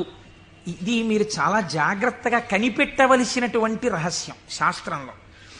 మాయినంతు మహేశ్వరం, ఆయన మాయ ఆయనని చూడకుండా మిమ్మల్ని అడ్డగిస్తుంది. ఆ మాయ ఆయన అనుగ్రహం చేతనే తొలగుతుంది. మాయ అంటే ఉన్నదా లేనిదా? ఉన్నట్టు కనపడి లేనిది. అది చిత్రం. అది ఎవరిది? ఈశ్వరుడిదే. ఈశ్వరుడిదే అయిన మాయ ఈశ్వరుణ్ణి కనపడకుండా చేస్తుంది. ఏమిటండి మీ మాటలు అయోమయంగా ఉన్నాయి? నేను మీకు ఉదాహరణ చెప్తాను. మేఘం ఎవరి వలన వచ్చింది? సూర్యుడి వలనే వచ్చింది. సూర్యుడు సముద్రములో ఉన్నటువంటి నీటిని లాగాడు. నీటిని లాగితే నీటి ఆవిరిగా వచ్చి మేఘం ఏర్పడింది. ఈ మేఘం సూర్యుడికి అడ్డొచ్చింది. ఇప్పుడు సూర్యుడు కనపడ్డా? కనపడ్డ మేఘం అడ్డొచ్చేసింది. సూర్యుడి చేత తపింపబడిన సముద్ర జలములు ఆవిరిగా పీల్చబడితే మేఘమై సూర్యుడినే అడ్డినట్టు ఈశ్వరుడి యొక్క శక్తియే మాయగా పరిణమించి ఈశ్వరుడు కనబడకుండా చేస్తుంది. ఈ మాయ తొలగడం ఎవరి వల్ల తొలగుతుందో తెలుసా అండి? ఈశ్వర వాక్కు వలన, ఈశ్వర స్వరూపులైన గురువాక్యముల వలన. నిరంతర గురువాక్య శ్రవణమే మాయ తొలగుటకు సాధనము. అందుకే గురువు లేని విద్య గుడ్డి విద్య. ఆ గురువు అనుగ్రహం ఉంటే తప్ప మాయ తొలగదు. ఈ మాయ చిత్రంగా ఉంటుంది. ఎంత చిత్రంగా! మాయ యొక్క స్వభావమేమి మీకు తేలిక మాటల్లో చెప్పాలంటే, ఇప్పుడు నేను దాని గురించి పెద్ద చర్చ చెయ్యకుండా చెప్పాలి అంటే, మాయ వలన వచ్చేటటువంటి ఉత్తర లక్షణము కామక్రోధములు. ఎందుచేత? వెంటనే ఈశ్వరుడితో ఉన్నటువంటి పట్టు విడిచిపెట్టేసుకుని తన యందు పెట్టేసుకుంటాడు. పెట్టేసుకుని ఈశ్వర దర్శనమాగి ఇదంతా నా ప్రజ్ఞ అంటాడు. అనగానే మాయ ఏర్పడిపోయిందనమాట. అంతే. ఏర్పడి కామక్రోధములతో కొట్టుమిట్టాడుతుంటాడు. మీరు ఒక్క విషయం, నేను ఇప్పుడు ఒక విషయాన్ని చెప్పబోయే ముందు నేను ఇప్పుడు శివమహాపురాణంలోంచి ఒక ఆఖ్యానాన్ని అనుసంధానం చేయబోతున్నాను. ఇది చెప్పబోయే ముందు నేను ఒక విషయం చెప్పకుండా మొదలు పెడితే ఒక ప్రమాదం ఏర్పడేటటువంటి అవకాశం ఉంది.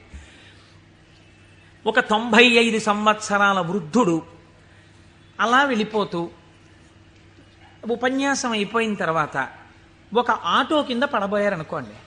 చూసిన వాళ్ళు, అయ్యయ్యో తాతగారు అదేంటండి అలా ఆటో కనపడలేదా మీకు అంత లైట్ వేస్తే? అంటే బాబు కళ్ళు డాజిల్ అయిపోయాయా, కనపడలేదు, పడిపోయాను అన్నారు అనుకోండి. మీరు ఏంటంటారు? గబగబా ఎత్తి తీసుకొచ్చి పక్కన కూర్చోబెట్టి, తాతగారు ఏమైనా దెబ్బలు తగిలాయా అండి అని ఆటో పిలిచి మాట్లాడి వారిని వారి ఇంటికి పంపిస్తారు. నాలాంటి ఒక దుఃఖపోతూ ఇలా ఇలా అడ్డు పెట్టి ఆటో కింద పడ్డాడు అనుకోండి, మీరు ఏమంటారు? ఏమయ్యా ఆ మాత్రం చూసుకోలేవా ఏంటి, అలా వెళ్ళిపోయి పడిపోయేంటి అంటారు కదా.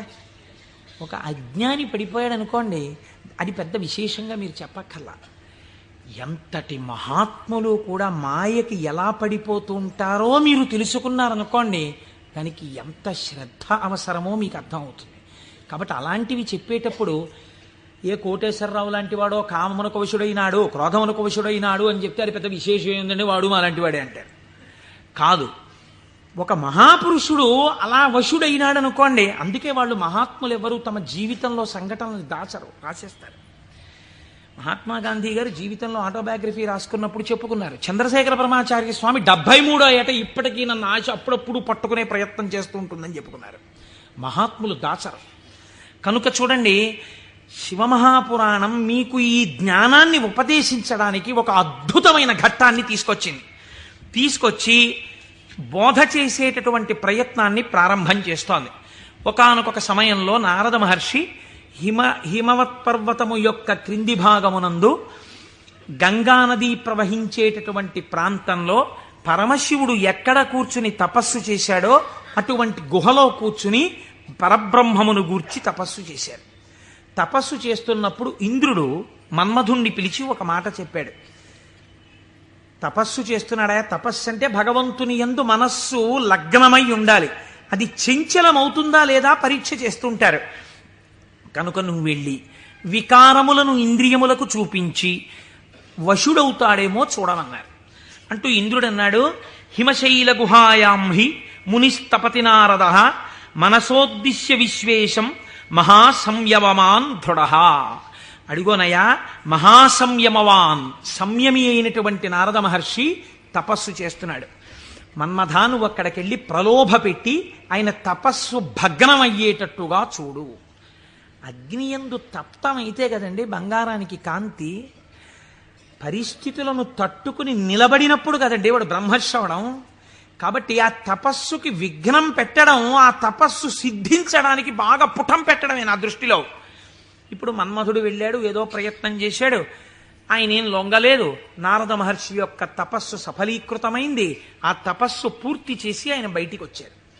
చిత్రం చూడండి, ఇంతసేపు అన్నిటినీ విడిచిపెట్టి ఒక గుహలో కూర్చొని పరబ్రహ్మానుసంధానం చేసి గొప్ప తపస్సు చేసినటువంటి నారద మహర్షి ఎక్కడికి వెళ్ళారు? ఎవరి గురించి తపస్సు చేశారో వారిని సాకారముగా చూడ్డానికి కైలాస పర్వతానికి వెళ్ళారు. వెళ్ళి ఏమని చెప్పాలి? ఈశ్వర, మీ అనుగ్రహం నా చేత తపింపచేసి తపస్సునందు నాకు సాక్షాత్కరించి నాకు జ్ఞానభిక్ష పెట్టారని చెప్పాలి. కానీ ఆయన వెళ్ళి అన్నాడు, ఇది మాయ కమ్మడం అంటే ఎంత గమ్మత్తుగా ఉంటుందో చూడండి. ఈశ్వర, హిమవత్పర్వత ప్రాంతంలో ఉన్నటువంటి గుహలో కూర్చుని నేను తపస్సు చేశాను. మన్మధుడు వచ్చి నా మీద బాణాలు వేసే ప్రయత్నం చేశాడు. కానీ నేను ఆ మన్మథ బాణములను లెక్క పెట్టలేదు. కామమును జయించాను అంటే ఈశ్వరుడు చేసిన పని నేను చేశానని చెప్పుకోవడం సోత్కర్ష. కాబట్టి నేను కామమును జయించాను, జయించి నేను తపస్సు యందు సిద్ధిని పొందాను అన్నాడు. అంటే శంకరుడు నవ్వాడు. ఇక్కడ మీరు శివుడు చెప్పిన మాటని చాలా గట్టిగా పట్టుకోవాలి. ఆయన అన్నాడు, బాగుందయ్యా, చాలా చక్కటి మాట చెప్పావు, చాలా సంతోషం. కాముణ్ణి జయించావా? మాటలా కాముణ్ణి జయించడం అంటే జయించిన వాడికి తెలుస్తుంది, అందుకు కదా నాకు వచ్చి చెప్పావు. నేను సంతోషించాను. కానీ నారదా, నీకొక్కటి చెప్తాను, గుర్తుపెట్టుకో. అయిననొక మాట చెప్పెదా, మానసమున నుంపు దీని మరువకుమెప్పుడున్ మౌనీంద్ర వైకుంఠునితో నుడువకు నీ తపంబు తోరపు సిద్ధిన్. నాకు చెప్పావు కదా నేను కాముణ్ణి గెలిచానని. నీకు అలవాటు కదా, వైకుంఠానికి కూడా వెళ్ళి నారాయణ దర్శనం చేస్తావు. ఉన్నది ఒక్కటే పరబ్రహ్మమైన అన్ని రూపాలుగా చూడడంలో నీకు ఆనందం. అక్కడ మాత్రం ఇలా చెప్పకే, నా దగ్గర చెప్తే చెప్పావు అన్నారు. ఏదో ఇలాగే చెప్తాడు ఈ పెద్ద ఆయన, ఏడు పెద్ద పట్టించుకునేది అనుకున్నాడు. గురువుల మాట తిరస్కరించడం అంటే ఇదే. అనుష్ఠానములోకి రాని విద్య, అది శ్రవణమునకు పనికొస్తుంది అంతే. సినిమా కథల ఎందుకది? అనుష్ఠానంలో పెట్టినప్పుడు ఎందుకు ఇంకా వేదాంత విద్య? ఇప్పుడు ఆయన బయలుదేరి ఎవరి దగ్గరికి వెళ్ళాడు? ఈయన దగ్గర నుంచి ఆయన దగ్గరికి వెళ్ళేటప్పుడు మధ్యలో తండ్రి గారు సృష్టికర్త దగ్గరికి వెళ్ళాడు. ఎవరు అసలు కాముణ్ణి గెలిచాడో ఆయన దగ్గరికి వెళ్ళి నీతో నేను ఈక్వల్ స్టేటస్ పొందానని చెప్పడం సంతోషం. అందులో ముందు శివుడి దగ్గరికి వెళ్ళాడు, తర్వాత నాన్నగారికి చెప్దాను లేని తండ్రి గారి దగ్గరికి వెళ్ళాడు. ఈ మాట నువ్వు శ్రీమన్నారాయణుడికి చెప్పకేం వైకుంఠంలో అన్నదాన్ని అసలు లక్ష్యమే పెట్టలేదు. అందుకని బ్రహ్మగారి దగ్గరికి వెళ్ళి ఈ మాట అడగలేదు. ఎందుకండి శివుడు ఇలా అన్నాడు అని అడగలేదు. అడగకుండా వెళ్ళి మళ్ళీ ఇదే చెప్పాడు బ్రహ్మగారి దగ్గర. నాన్నగారు నేను తపస్సు చేశానండి, మన్మధుడు వచ్చి బాణాలు వేశాడండి, అయినా నేను చెల్లించలేదండి, కాముణ్ణి గెలిచాను, తపస్సు యందు సిద్ధిని పొందాను అన్నాడు. అంటే బ్రహ్మగారు అన్నాడు, ఊరే నాన్న అలా అనకూడదురా, నేను నీకో మాట చెప్తాను విను. మున్నట శంకరుండు తపముల్ ఒనరించుచున్న మన్మధుండన్నిటలాక్షు గెల్వచని అంతము చెందే తదీయదేవి ఆ పన్నగ భూషణం కొలిచి భర్తననుంగునిగాగనుందే ఆ పుణ్యపు భూమి శాంకర విభూతి జయించితి నీవు కాముని. నువ్వు ఎక్కడ కూర్చుని తపస్సు చేశావో అక్కడ ఇతపూర్వం పరమశివుడు కూర్చుని తపస్సు చేశాడు. అక్కడికి మన్మధుడు వస్తే ఆయన తన మూడవ కంటి మంట చేత మన్మధుణ్ణి కాల్చేశాడు. మన్మధుడు బూడిదైపోయాడు. రతీదేవి ప్రార్థిస్తే వేరొక రూపంతో నీ భర్త నీకు కనపడతాడని వరం ఇచ్చాడు. ఆ ప్రాంతంలో మన్మథ బాణములు పనిచెయ్యకపోవడానికి కారణం ఇతపూర్వం శంకరుడు తపస్సు చేయడం. అక్కడికెళ్ళి కూర్చుని నువ్వు తపస్సు చేసి నేను గెలిచానంటావేమిటి? అలా చెప్పకూడదు, తప్పది. అందుకని నేను కాముణ్ణి గెలిచాననుకో, నువ్వు కాముణ్ణి గెలవడానికి కారణము ఇతపూర్వం ఈశ్వరుడు అక్కడ తపించుట. అది శివప్రజ్ఞ, నీ ప్రజ్ఞ కాదు, నువ్వు అలా అనకు అన్నాడు. అంటే మనం ఏదైనా సాధిస్తే ఇది ఈశ్వరానుగ్రహము చేత సాధింపబడినది అనాలి. అంతేకాని నారదుడు తప్పు చేశాడని మనం ఇంటికి వెళ్ళిపోతే ఇంకెందుకు? ఆయనకి తీర్పు చెప్పడానికి మనం అక్కర్లేదు. మనం కూడా ఏదైనా సాధించినప్పుడు ఇది ఈశ్వరానుగ్రహముతో సాధింపబడినది అన్నమాట మాత్రమే వాడాలి తప్ప మన యందు నిక్షేపించుకోకూడదన్నని.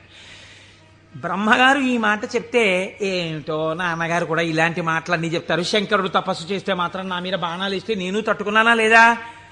ఆయన చెప్పద్దని చెప్పాడు, విష్ణుమూర్తికి చెప్పకి ఈ మాట అన్నాడు. ఎందుకని మీరు బాగా గుర్తించాలి. శాంభవీ మాయ, వైష్ణవ మాయ అని రెండు మాటలు వాడతారు. పరమశివుడి భార్యగా శాంభవి ఏ మాయ స్వరూపంలో ఉంటుందో అదే వైష్ణవ మాయగా ఉంటుంది పురుష స్వరూపంతో ఉంటే. నువ్వు ఈ మాటలు చెప్తే నీకు బాగా అనుభవంలోకి వచ్చేటట్టు ఒకసారి దింపి పైకెత్తుతాడు, బాగా అనుభవంలోకి వస్తుంది, కొత్త కథ వస్తుంది. ఎందుకు వచ్చింది అక్కడ చెప్పకని చెప్పాడు ఆయన. ఆయన పెద్ద బుద్ధితో చెప్పాడు, వినాలి కదా ఆయన. ఆయనకి మాయలో దిగి ఓసారి తొట్టుపడ్డమే బాగా నచ్చింది. మన బుద్ధి నారదుడి మీద పెట్టి చెప్పకూడదు, ఆయన మహానుభావుడు. నారదుడంటేనే జ్ఞానం, అంతటి వాడికి తప్పలేదు మాయ. ఇప్పుడు ఆయన వైకుంఠానికి వెళ్ళాడు. వైకుంఠానికి వెళ్ళి గబగబా ఎదురొచ్చి, ఏమిటి నారదా ఈ మధ్య కనపట్టలేదు అని ఎదురొచ్చాడు నారాయణుడు. ఎదురొస్తే ఏం చెప్పమంటారు స్వామి, నేను తపస్సు చేశాను, మన్మధుడు వచ్చి నా మీద బాణాలు వేశాడు, నేను చెల్లించలేదు, నేను తపస్సునందు సిద్ధి పొందానన్నాడు. అయిపోయింది, చెప్పద్దన్న చోట చెప్పేశాడు. అనకరా అన్న మాట అనేశాడు. ఏమొచ్చింది ఇప్పుడు దానివల్ల? నేను వెంకటాచలంలో దర్శనం 3 మాటలు చేశానండి.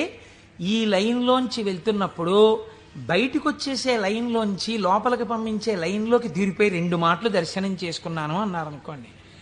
అది పాపమా పుణ్యమా మీరు ఆలోచించండి. ఈశ్వరుణ్ణి దొంగచాటుగా మీకు ఆ టిక్కెట్ మీద ఒక్కసారి చూసిరా, మీకు ఎంత దర్శనం లభ్యమైతే కోట్ల జన్మలు తపించిన వాళ్ళకి దొరకని ఈశ్వరుడు నాకు ఈ మాత్రం లభించాడని సంతోషంగా బయటకు వస్తే కృతార్థత. దొంగతనంగా దూరిపోయి 2వ మాట వెళ్ళొస్తే నాకు మీకు తెలియదేమో, ఈశ్వరుడికి తెలియదండి, వెంకటేశ్వరుడికి. అంటే దొంగతనంగా 2వ మాట వచ్చావా నన్ను చూడ్డానికి అని దానికి తగిన ఫలితం ఆయన ఇస్తే ఏమవుతావు? ఎందుకు వచ్చినల్లది? ఇవే అక్కర్లేని పనులు, చెయ్యొద్దన్న పనులు చేయడం అంటే ఇలాగే ఉంటాయి. కాబట్టి ఆయనకి చెప్తే ఆయన వెంటనే అన్నాడు, అబ్బబ్బబ్బ ఎంత గొప్ప పనో, ఏది మళ్ళీ చెప్పు. నేనండి తపస్సు చేసి మన్మథ బాణాలు పడితే లొంగకుండా సిద్ధి పొందాను. అబ్బా ఎంత గొప్ప విషయమయ్యా నారదా, ఎంత సంతోషంగా ఉందో నాకు. ఎవరు చేయగలరాయా ఈ పని? శివుడు చేశాడు, నువ్వు చేశావు. ఆయనకి అర్థమైపోయింది. ఓహో, అంటే ఇప్పుడు ఈయనకి బాగా పుటం పెట్టి జ్ఞానము లోపల నిలబడేటట్టుగా చెయ్యవలసిన అవసరం ఏర్పడింది. అంతేకాని ఆయన్ని చిన్నబుచ్చడం కాదు, తొట్టుపడకుండా నిలబెట్టాలి మనం అయితే ఇప్పుడు. కాబట్టి చాలా సంతోషమోయ్ అని కౌగిలించుకుని వెళ్ళిరా అన్నాడు. ఇప్పుడు మాయ ప్రారంభం అయిపోయినట్టే కదండి, అది నడిపిస్తుంది ఎటు వెళ్ళాలో. ఈయన బయలుదేరి వెడుతున్నాడు. వెడుతూ వెడుతూ ఒక రాజ్యంలోకి వెళ్ళాడు. ఆ రాజ్యాన్ని పరిపాలించేటటువంటి రాజు పేరు శీలనిధి, ఆయన కుమార్తె పేరు శ్రీమతి. వెళ్ళి ఆ శీలనిధి అనబడేటటువంటి రాజు యొక్క అంతఃపురంలోకి వెళ్ళాడు. మహానుభావుడు నారదుడు వచ్చాడన్నాడు, స్వాగతం చెప్పారు, పాదములు కడిగారు, తీసుకొచ్చారు, కూర్చోపెట్టారు. వాళ్ళ అమ్మాయిని తీసుకొచ్చారు. అమ్మాయినికి నమస్కారం చెయ్యమ్మా అన్నారు. ఆ పిల్ల నమస్కారం చేసింది. మా పిల్లకి ఎటువంటి వరుడు వస్తాడో చెప్పండి అన్నారు. ఆ పిల్ల యొక్క చెయ్యి చూసి త్రికాలవేది నారదుడంటే తెలియందేముందండి. ఆయన అన్నాడు, లక్ష్మీదేవికి భర్త ఎవడో, ఎవడు సర్వవ్యాపకుడో, ఎవడు నిరంతరము లోకము చేత పూజింపబడుతుంటాడో, ఎవడు మహానుభావుడో అటువంటి శ్రీ మహావిష్ణువుకు ఈమె ఇల్లాలవుతుంది అన్నాడు. అక్కడ వరకు బాగా చెప్పాడు. కానీ ఆమెని చూడగానే కామాన్ని కదా గెలిచానన్నాడు. ఈవిడ నా ఇల్లాలైతే ఎంత బాగున్నో అనిపించింది. కానీ ఆవిడ జాతకంలో ఏముంది? శ్రీ మహావిష్ణువు భర్త అవుతారని ఉంది. ఈ అమ్మాయికి పెళ్లి ఎలా చేద్దాం అనుకుంటున్నావు అని అడిగాడు. రేపు స్వయంవరం పెట్టామండి, స్వయంవరంలో ఈమె వరమాల వేస్తుంది అంటే విష్ణువు సాకారుడై వస్తాడు ఈ సభలోకి. ఇప్పుడు మళ్ళీ వెనక్కి తిరిగి వైకుంఠానికి వెళ్ళాడు. వెళ్ళి, అయ్యా ఎవరికైనా చెప్పుకుంటే కొంచెం సిగ్గుచేటుగా ఉంటుంది, నా మనస్సు ఆ శ్రీమతిని పెళ్లి చేసుకోవాలి అని ఉవ్విళ్ళు ఉరిపోతోంది, ఆమె నాకు దక్కకపోతే మన్మథబాణముల చేత చచ్చిపోతాను. ఎవరండి ఇంతకు ముందు వచ్చి చెప్పినప్పుడు ఏం చెప్పాడు? మన్మథబాణములను గెలిచి తపస్సునందు సిద్ధి పొందానని చెప్పినవాడు వెనక్కి తిరిగి వెంటనే వచ్చి చెప్తున్నాడు ఇది మాయా అంటే. చూడండి, ఆమె నా ఇల్లాలు కాకపోతే నేను మన్మథబాణములకు చచ్చిపోతాను. నన్ను బతికించవయ్యా, నేను బతకాలంటే నీ రూపం నాకు రావాలి, నీ రూపం నాకు వస్తే ఆమె నా మెళ్ళలో మాల వేస్తుంది, అప్పుడు పెళ్లి చేసుకుంటాను, అందుకని నీ రూపం నాకు ఇవ్వా అని అడిగాడు. అడిగితే ఆయన మహానుభావుడు శ్రీ మహావిష్ణువు, ఆయన ఎంత చమత్కారం చేశాడో చూడండి. హరియసగన్మునిక మనోహరమగు తన మేని రూపు నర్రు వరకు బైహరి శిరసున్ కూరిచే, ఇది అరయక ముని కూరుచుండె అచట మురియుచున్. హరి శరీరాన్ని ఇచ్చాడు, హరిశిరస్సుని ఇచ్చాడు. హరి అంటే రెండు అర్థాలు. హరి అంటే పాపములను హరించే శ్రీ మహావిష్ణువు, హరి అంటే కోతి. హరి శరీరాన్ని కింద వరకు ఇచ్చాడు, కోతి తలకాయని పైనిచ్చాడు. నువ్వు హరి రూపాన్ని కదా అడిగావు, హరి రూపాన్ని ఇచ్చానన్నాడు. మాట తప్పనట్టు. ఆయన ఎంత తెలివైన వాడో చూడండి. ఈయనకేం కనపడుతుంది, ఇలా చూసుకున్నాడు. శ్రీ మహావిష్ణువు చేతులు, శ్రీ మహావిష్ణువు రంగు, శ్రీ మహావిష్ణువు కౌస్తుభం, ఆ వనమాల, ఆ పట్టుపంచ, ఆ కుర్చీళ్ళు అన్నీ శ్రీ మహావిష్ణువు. తన ముఖం తనకు కనపడదుగా. అద్దంలో చూసుకోవడానికి శ్రీమతి దగ్గరికి వెళ్ళిపోవాలి ముందు, స్వయంవరం అయిపోతే. అందుకని గబగబా వెళ్ళిపోయాడు. వెళ్ళిపోయి ఆ స్వయంవరంలో ఒక ఆసనం మీద కూర్చున్నాడు. ఇద్దరు రుద్రపార్షదులు అటు ఇటు కూర్చున్నారు. వాళ్ళు అన్నారు, వీడెవడరా శ్రీ మహావిష్ణువులా పంచకట్టుకున్నాడు, మాలలు వేసుకున్నాడు, ఇటు ఆ కౌస్తుభం పెట్టుకున్నట్టు అలా పెట్టుకున్నాడు, ఆ వనమాల వేసుకున్నట్టు వేసుకున్నాడు, పైన కోతి మొహం, వీడిని ఎవరు పెళ్లి చేసి ఎలా శ్రీమతి మాల వేస్తుంది, ఇటు ఇలా వచ్చాడేమిటి అంటున్నారు.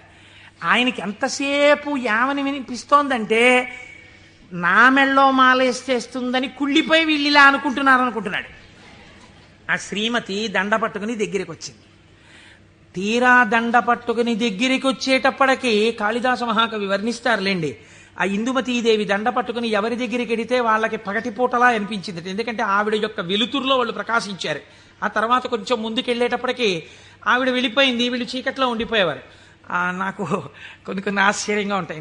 నేను ఇంట్లోకి వెళ్ళేటప్పటికి కరెంటు పై చీకటిగా ఉంది. మా అమ్మాయి ఒక ఛార్జింగ్ లైట్ పట్టుకుని వచ్చి ఆ వెలుతురులో, నాన్నగారండి మిమ్మల్ని నేను వెలుతురులోకి తీసుకొస్తున్నాను అంది. చాలా గొప్ప మాట అమ్మా అన్నాను. అంటే ద్వంద్వార్థములతో మాట్లాడింది. చాలా సంతోషం తల్లి, పోన్లే నా కూతురి చేత నేను వెలుగులోకి వచ్చినా చాలా గొప్పవాడినే కదా. అందుచేత ఆయన అలా ఆ శ్రీమతి దగ్గరికి వచ్చింది. దగ్గరకు వస్తే నాకే మాల వేస్తుంది అని సంతోషపడిపోయాడు ఆయన. ఆ పాపం నా శిరస్సు అందదేమో అని కొంచెం వంచాడు. ఆవిడ ఇలా చూసి భృకుటి ముకులించి, ఏమిటి కోతి శిరస్సు ఏమిటి, రూపం ఏమిటి అనుకుని వెళ్ళిపోయింది. ఈలోగా రావలసిన శ్రీహరి రాజకుమారుడి వేషంలో వచ్చాడు. ఆవిడ గుర్తుపట్టింది, మాల తీసుకెళ్లి శ్రీమన్నారాయణుడి మెడలో వేసేసింది. ఈవిడ్ని తీసుకుని ఆయన చక్కబోయాడు వైకుంఠానికి. ఈయనకి ఎక్కడ లేని బాధ కలిగింది. ఈలోగా పక్కనున్న రుద్రపార్షదులు ఇద్దరు అన్నారు, ఏమయ్యా నీకు ముందే చెప్పాం, కోతి మొహం వేసుకుని సభలోకి వచ్చావేమిటయ్యా అని నిన్నెవరు పెళ్లి చేసుకుంటారనుకున్నావయ్యా అన్నారు.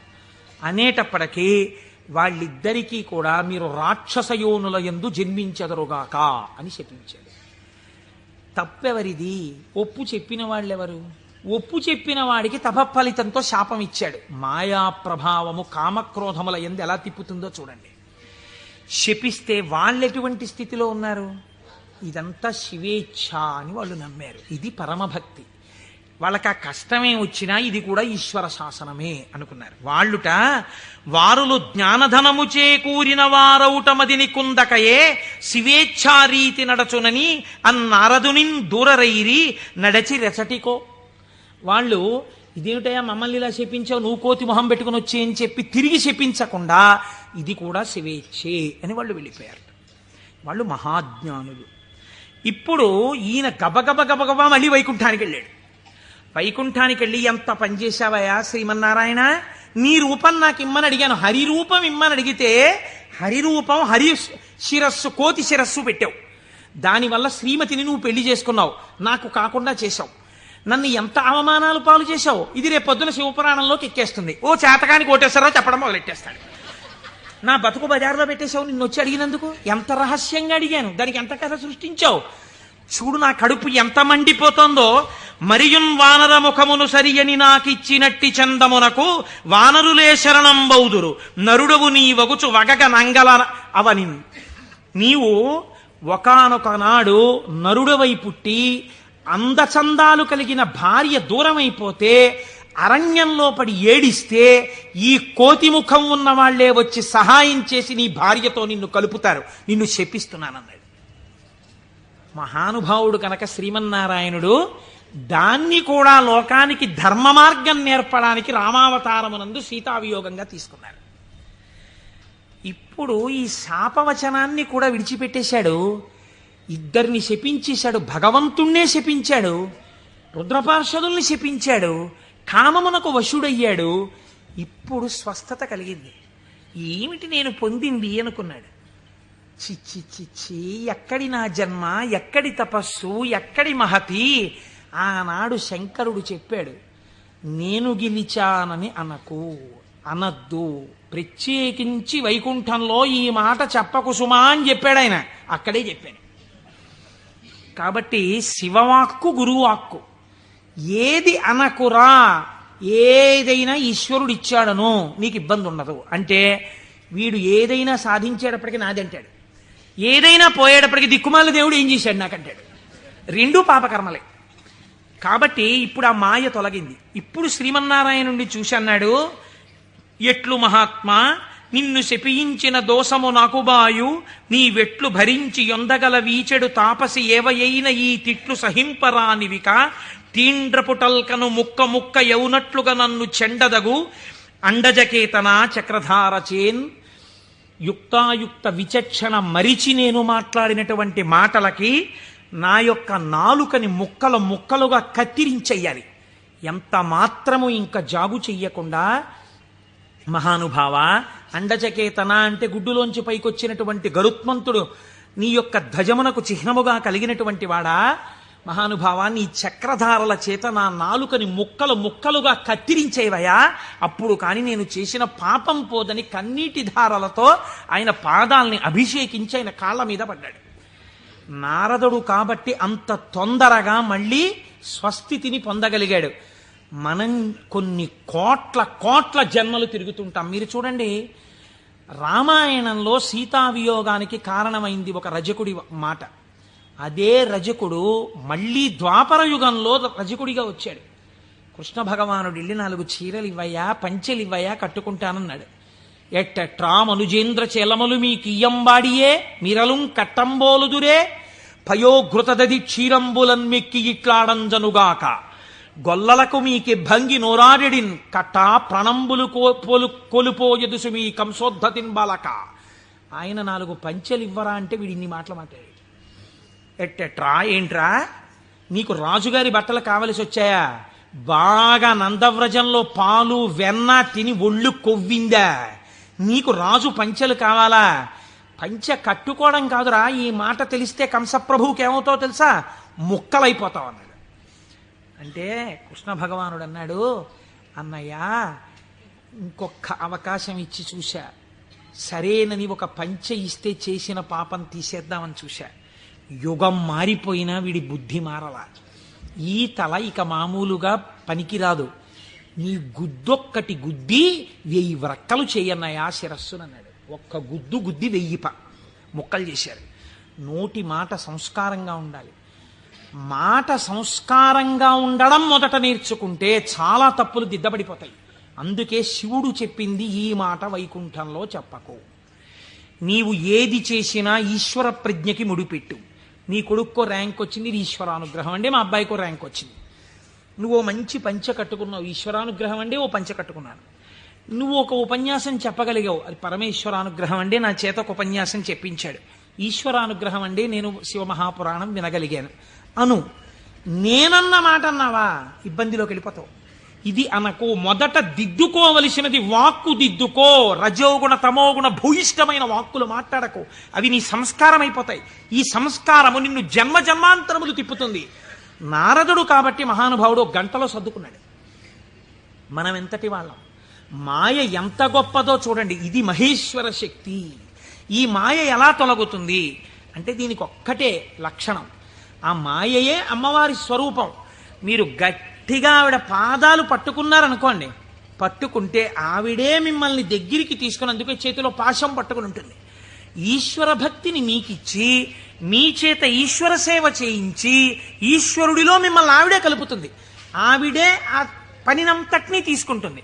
ఇది చిత్రంగా ఉంటుంది. ఎలా ఉంటుందంటే, తరచుగా చెప్తూ ఉంటాను నేను ఒక కత్తి నేను అలా వెడుతూ ఉంటే రోడ్డు మీద ఒక దొంగ పరిగెత్తుకుంటూ కత్తి పట్టుకుని నా వెనక వచ్చాడు అనుకోండి, నేను పరిగెడుతుంటాను. దొంగ కత్తి పట్టుకుని నా వెంట పరిగెడుతుంటాడు. నేను ముందు పరిగెడతాను, నా వెనక దొంగ పరిగెడుతుంటాడు. పరిగెడుతుండగా దొంగ రాయి తన్నుకుని పడిపోయి కత్తి అంత దూరంలో పడిపోయింది అనుకోండి. ఇప్పుడు నేను నిజానికి దొంగని ఏం చేయగలిగిన ధైర్యం నాకేం లేదు, కానీ కత్తి తీసుకుని ఇలా నిలబడ్డాను నేను. దొంగ పరిగెడుతున్నాడు. ఇప్పుడు ఎందుకు పరిగెడుతున్నాడే? దొంగ చేతి కత్తి నా చేతిలోకి వచ్చింది. ఇన్నాళ్ళు మిమ్మల్ని తిప్పిన కామం, ఆ కామపాశాలు అమ్మవారి పాదాలు పట్టుకుంటే భక్తి పాశాలుగా మారిపోయాయి. ఈ మార్పుకి మీరు అమ్మవారి పాదాలు పట్టుకుంటే చాలా ఆవిడ మాయాశక్తి, ఇటు తిప్పిన ఆవిడ అటు తిప్పేస్తుంది. మాయాపాశాన్ని భక్తిపాశం చేసేస్తుంది.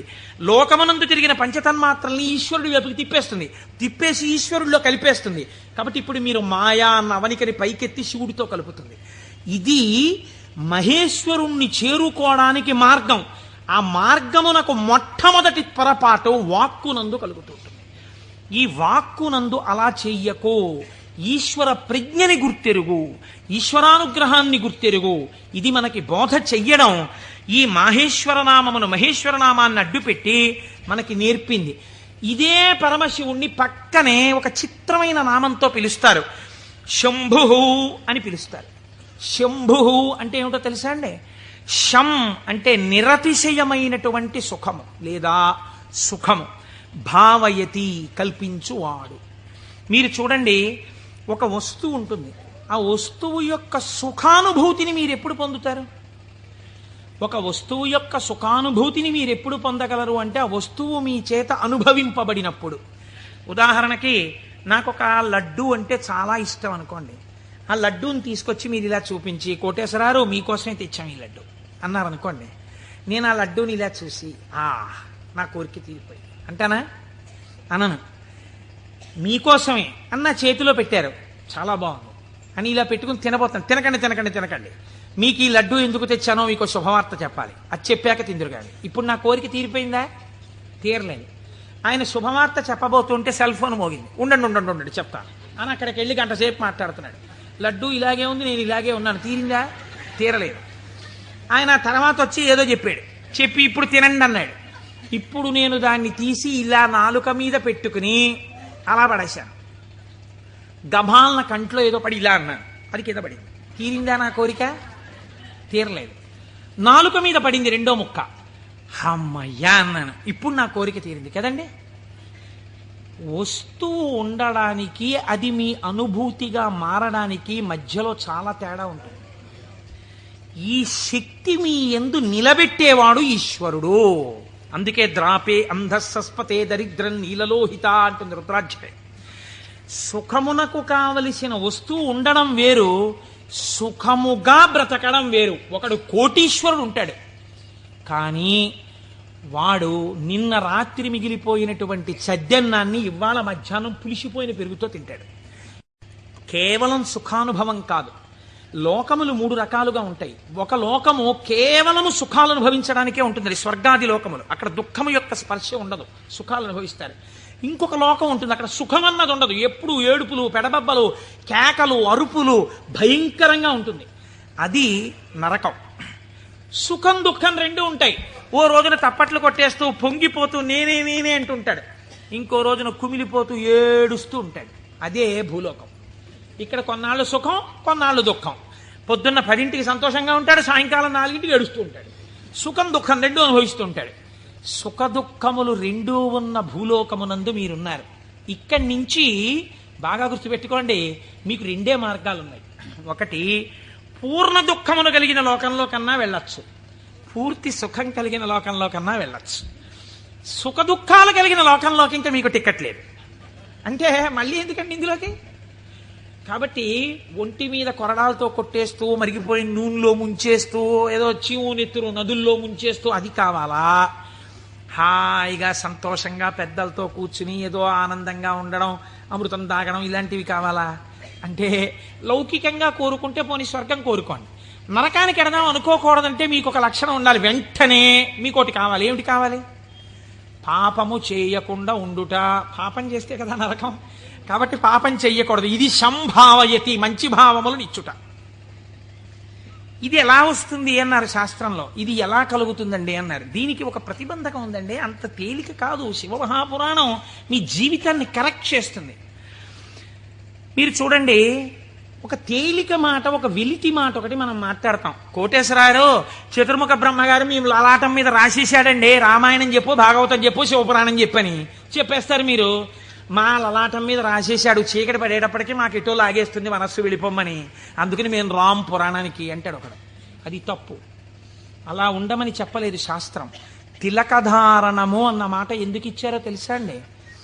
మీ యొక్క ఆలోచన సరళిని మార్చుకొని గత జన్మలుగా తరువుకొస్తున్న వాసనలని జయించడానికి, మీకు పార్వతీ పరమేశ్వరుల అనుగ్రహం కలగడానికే మీరు విభూతి తీసుకుని లలాటమునందు పెట్టుకుని బొట్టు తీసుకుని ఆజ్ఞాచక్రం మీద పెట్టుకుంటారు. ఇప్పుడు పార్వతీ పరమేశ్వరులు మీ లలాటమునందు వసించి ఉన్నారు. దీనివల్ల ఏం జరుగుతుంది అంటే, లలాట లిఖితారేఖ పరిమాస్త్రం నశక్యతే, ఇది కదా సామాన్య సిద్ధాంతం. బ్రహ్మగారు రాసిన రాత మారదు. కానీ మీరు తిలకధారణం చేసి విభూతి పెట్టుకోగానే మీ ఆలోచన సరళి ఎందు మార్పు వస్తుంది. ఎందుకు వస్తుందో తెలుసా అండి? మీరు చూడండి, ఒక ఆయన దగ్గరికి మీరు వెళ్ళేటప్పటికీ ఇలా విభూతి పెట్టుకుని ఇంత బొట్టు పెట్టు కూర్చున్నాడు అనుకోండి, ఈయన అడిగితే కొంచెం సౌమ్యంగా చెప్తారేమో అనిపించేస్తుంది మీకు గబుక్కుని వెంటనే. ఏమీ లేకుండా కొరకొర చూస్తున్నాడు అనుకోండి, బాబా ఆయన దగ్గరికి ఎందుకు లేండి అనిపిస్తుంది. అసలు మీరు భస్మ బొట్టు కనపడేటప్పటికి సాత్విక ప్రవృత్తి ముఖంలో కనపడిపోతుంది. సరికదా, ఆజ్ఞాచక్రం మీద బొట్టు అమ్మవారి యొక్క అనుగ్రహం. అమ్మవారి అనుగ్రహం ఆజ్ఞాచక్రం మీద ప్రసరణం మొదలవగానే మీ బుద్ధి యందు ఆలోచన మారిపోతుంది. మారిపోయి మనం ఈ పని చెయ్యొద్దు, మనం ఎందుకు ఈ పాపం చేయడం, మనం ఇంక ఇవాళ నుంచి ఇది చెయ్యొద్దు, మనం పురాణానికి వెళ్ళిపోదాం, మనం శివాలయానికి వెడదాం, మనం వెంకటేశ్వరుడి గుడికి వెడదాం, ఎన్నాళ్ళు ఈ తప్పుడు పని చేస్తాం, మనం చెయ్యొద్దు అని మీ యందు ఒక పూనిక రావడం ప్రారంభం అవుతుంది. అందుకని ముందు శరీరమును అలంకృతం చేసి లోపల మనస్సుని సంస్కరించడం దగ్గరికి వెళ్ళారు. మీరు మనస్సుని జయించలేకపోతే. పెద్దలు ఏదో ఉత్తినే హాస్యాస్పదంగా పెట్టలేదండి ఇవేవిని. కనుక తిలకధారణ చేసి భస్మ పెట్టుకోమని చెప్పారు. ఇప్పుడు మీరు అలా చెయ్యడం ప్రారంభిస్తే ఏమవుతుంది? అలా చెయ్యడం ప్రారంభిస్తే మీకు దుఃఖమును స్వీకరించి దుఃఖము నుండి బయటపడతారు. ఇది చిత్రంగా ఉంటుంది. ఇప్పుడు మీకు ఎందుకు ఈ ఆలోచనలు, పాపభూయిష్టమైన ఆలోచనల వైపు ఎందుకు తిరుగుతోంది మనస్సు అంటే, దానికి రజోగుణ తమోగుణ ప్రవృత్తి ఉంది. 3 గుణాలు ఉన్నాయి లోకంలో, సత్వము రజస్సు తమస్సు. ఇది ఎప్పుడూ కూడా ఆయన అలాగే చెప్తాడు కానీ హాయిగా పనిచేసేట్టు ఎంత సుఖంగా ఉంటుంది, ఒంట్లో ఓపిక ఉన్నప్పుడు చేయాలి, ఆయనకి ఏముంది అలాగే చెప్తాడు. అలా చేస్తూ కూర్చుంటాం ఏంటి, సుఖంగా అనుభవించు అంటుంది. ఎందుకు ఆ పురాణం, దిక్కుమాలిన పురాణం, హాయిగా టీవీ చూడు, మంచి ఎపిసోడ్ వస్తుంది ఇవాళ అంటుంది. ఈ బోధని జయించగలగడానికి ఈ త్రిగుణములు బాధాకరములు. మీరు ఉన్నతిని పొందకుండా బాధిస్తున్నాయి. ఉన్నతిని పొందకుండా బాధించేటటువంటి త్రిగుణముల యొక్క బాధ నుంచి మీరు బయటపడడానికే మీరు సంసారం అనే కొత్త బాధనించుకున్నారు. సంసారం బాధ అండి. సంసారం సాగరం దుఃఖం. సంసారం అంత తేలికని శాస్త్రం చెప్పలేదు. అందులో తరించడానికి చాలా కష్టం, దాని మార్గం తెలియాలి. మరి బాధపోవడానికి బాధలోకి ఎందుకండి, మళ్ళీ బాధపోవడానికి సుఖంలోకి వెళ్ళాలి. బాధపోవడానికి బాధలోకి వెళ్ళమంటున్నారు ఏమిటి మీరు అంటే, నేను మళ్ళీ ఒక ఉపమానం చెప్తాను మీకు కడుపు నొప్పిగా ఉంది, అజీర్తి చేసింది. అజీర్తి చేసి కడుపు నొప్పిగా ఉండడం బాధ. ఈ బాధ పోవడానికి మీరు ఇంకో బాధ స్వీకరించారు. ఏమిటది? ఆమదం తాగడం. ఆమదం తాగడం సంతోషంగా ఉంటుంది ఏంటి ఎవరికన్నా? ఆమదం తాగడం బాధే. కానీ మరి బాధతో కూడినటువంటి ఆమదము త్రాగుట అన్నది ఎందుకు చేశారు? కడుపు నొప్పి అజీర్తి అన్న బాధ నుంచి విముక్తమగుట కొరకు. సత్వరజస్తమో గుణములన్న 3 గుణముల నుంచి బయట పడడానికే సంసారములోకి ప్రవేశించి సుఖములు అనుభవించి, ఈ సుఖములు సుఖములా అన్న ప్రశ్న వేసుకుని, ఈ సుఖములు కావు, నిజమైన సుఖము ఈశ్వరుడే అన్న లక్షణాన్ని ఏర్పరచుకుని వైరాగ్య సంపత్తిని పెంపొందించుకోవడం, దాని వలన ఇంకా ఇంద్రియములు మనస్సు చెలించని స్థితికి వెడతాడు. ఇంద్రియాల్ని గెలవడం కాదు, మనస్సు కదలని స్థితికి పూర్ణ వైరాగ్యం అని పేరు. మీరు చూడండి, గాలి వెళ్ళిపోతూ మల్లెపూల మీద గెడుతుంది, నేను మల్లెపూల మించి వస్తున్నానని పొంగిపోదు. అశుద్ధం మీద గెడుతుంది, చిచి నేను అశుద్ధం మీదకి వెళ్ళానని బాధపడదు. దేని మించి వెళ్ళినా గాలి గాలిగానే ఉంటుంది, దానికేం బాధ లేదు. అలాగే పూర్ణ వైరాగ్యం పొందినవాడు ఇదంతా ఈశ్వర లీల అంటాడు. కానీ ఈ మాట అనడం చాలా కష్టం. అంత వైరాగ్యం రావడం కూడా ఈశ్వరానుగ్రహం. ఈ వైరాగ్య సంపత్తి చేత శాశ్వత సుఖస్థానమైన ఈశ్వరుడు ఎందుకు కలిసిపోతాడు. అప్పుడు వాడికి ఇంకా ఊర్ధ్వలోకం లేదు, అధోలోకం లేదు, పైన స్వర్గం లేదు, కింద నరకం లేదు. ఇక మళ్ళీ పుట్టవలసిన అవసరం లేని మోక్ష స్థితిని పొందుతాడు. ఇలా పొందడానికి శంభు అనుసంధానం చేసుకుంటూ ఉండాలి. శివుడి పాదాలు మీరు గట్టిగా పట్టుకున్నారనుకోండి, శివాష్టోత్తరం చదువుకుంటున్నారనుకోండి, భస్మధారణ చేశారనుకోండి, బొట్టు పెట్టుకున్నారనుకోండి, ఏమీ చేతకాకపోయినా కూర్చున్న నామాలు చెప్పడం మొదలుపెట్టారనుకోండి, మీకు తెలియకుండా మీలో ఒక రకమైనటువంటి మార్పు ప్రారంభమైపోతుంది. ప్రారంభమై అది మంచి ఆలోచనల వైపుకు తీసుకుని వెళ్ళగలదు. ఇలా తీసుకుని వెళ్ళవలసిన అవసరము ఎందువలన కలిగింది అంటే, పూర్వకాలంలో పూర్వయుగమైనటువంటి ద్వాపర యుగం వరకు కూడా ఒక లక్షణం ఉండేది. రాక్షసులు ఉన్నారనుకోండి, వాళ్ళు తెలిసేవారు వీళ్ళు రాక్షసులండి అని తెలిసేది. కాబట్టి వాడిని దూరంగా పెట్టడమో, వాడిని పరమాత్మ సంహారం చేయడమో ఏదో ఉంటుంది. కలియుగంలో ఏమిటో తెలుసా అంటే, రాక్షసులు ఏ రూపంలో ఉంటారు? చిత్తవృత్తుల రూపంలో ఉంటారు. పైకి దొరకరు. మీకన్నా సాధుపురుషుళ్ళే కనిపిస్తాడు. మోసం చేసేవాడే చాలా నమ్మించేటట్టుగా సాధుపురుషుల్లో ఉండాలి. వాడిని నమ్మితే నాకేమిటి, నమ్మకపోతే నాకేమిటి, నేనేమన్నా వాడి దగ్గర ప్రయోజనం పొందుదాం అనుకుంటున్నానా అన్నవాడు తన యథారీతిగా ఉంటాడు. అవతల వాడిని నమ్మించి మోసం చెయ్యాలనుకోండి, వాడే మాట కలిపి చక్కగా మాట్లాడి బాగా మాట్లాడి మీరు నమ్మేటట్టు చేసి అప్పుడు మీకు ఒక కప్పు కాఫీ ఇచ్చి ఆ కాఫీలో మత్తు కలిపేసి మీరు పడిపోతే మీ సూట్ కేసు ఎత్తుకుపోవాలి వాడు కదా. అందుకని ఇప్పుడు ఎక్కడున్నాడు రాక్షసుడు? వాడి చిత్తవృత్తి ఎందున్నాడు? మీరు చూడండి, నిజంగా ఈ చిత్తవృత్తుల రూపంలో రాక్షసులు ఉండి ఉంటే త్రేతాయుగంలో విశ్వామిత్రుడు యాగం చేయగలడా? చెయ్యలేడు. ఇక్కడే ఉన్నారు రాక్షసులు. రాముడు ఈ లోపల రాక్షసుల్ని చంపడానికి తానే అనుసంధానం చేసుకోవాలి. బయట రాక్షసులుగా ఉన్నారు. రాముడు వచ్చి బాణం వేసుకొట్టి చంపాడు. ఈ యుగంలో అలా కుదరదు. ఇక్కడున్నారు రాక్షసులు. వాళ్ళు ఎప్పుడైనా తలెత్తుతారు. ఎప్పుడైనా తలెత్తి మిమ్మల్ని పడగొట్టేస్తారు. ఎప్పుడైనా పడగొట్టేయగలరు. ఎప్పుడైనా పడగొట్టేసేటటువంటి రాక్షసులు ఇక్కడే చిత్తవృత్తుల రూపంలో ఉన్నారు. వీళ్ళని తొక్కి పట్టగలిగిన వాడెవడు? ఒక్కడే, శంభు. అందుకే ఏవం శ్రీ శంభుదేవస్య నామ్నామష్టోత్తరం శతం అంటాం. ప్రదోష వేళలో రోజు ఆ శంభునామాలు చెప్పామనుకోండి, ఆయన ఏం చేస్తాడంటే వీళ్ళని తొక్కి పెట్టి మీ భావముల యందు మంచి ప్రవాహాన్ని ఏర్పాటు చేస్తాడు. ఈ మంచి ప్రవాహము కలిగిన భావన చేత ఉన్నతిని పొందేస్తాడు. ఇప్పుడు ఈ భావన పొందినటువంటి వాడు ఎలా ఉంటాడు? ఎలా పొందుతాడు ఈశ్వరుణ్ణి అని మీరేమి అనుమానపడిపోయి వాడు ఏమైనా పూజలు బాగా చేసేస్తాడండి, యజ్ఞయాగాదులు చేసేస్తుంటాడండి అలా అనుకోక్కర్లేదు. శంభునామాన్ని పెట్టుకుని శంభుని యొక్క అనుగ్రహం పొందిన వాడి స్థితి ఎలా ఉంటుందో తెలుసా అండి? నేను మీకు ఒక ఉదాహరణ చెప్తాను, మీరు బాగా పట్టుకోగలుగుతారు. ఇది కూడా నేను ఎక్కడి నుంచో ఎందుకు మీకు రుద్ర పశుపతి నాయనార్ అని ఒక నాయనారు ఉన్నారు. 63 మంది నాయనార్లలో మనం సాధారణంగా ఏం చేస్తాం? రుద్రం చదవండి అన్నాం అనుకోండి, సన్యాసి కూడా రుద్రం చదవాలి. సన్యాసులు కూడా రుద్రం పారాయణ చెయ్యమని శాస్త్రం విధించింది. ఎందుకో తెలుసా అండి? అభిషేకం చేయకపోయినా రుద్రాన్ని పారాయణ చేస్తే వెంటనే పాపాలు పటాపంచలవుతాయి. ఆ పశుపతి నాయనారికి ఒక లక్షణం ఉండేది. ఆయన రోజు కూర్చుని రుద్రాధ్యాయం చదువుతూ ఉండేవాడు. చదువుతున్నప్పుడు ఆయనకు ఒక అనుమానం వచ్చింది. ఏమిటా అనుమానం? అందులో మేఘ్యాయచ విద్యుచ్ఛాయచ వృక్షాయచ హరిత్యాయచ లోప్యాయచ ప్రవాహ్యాయచ ఫేన్యాయచ సికత్యాయచ ఈ మాటలు ఉన్నాయి. ఇవన్నీ ఈశ్వరుడే అన్నారు.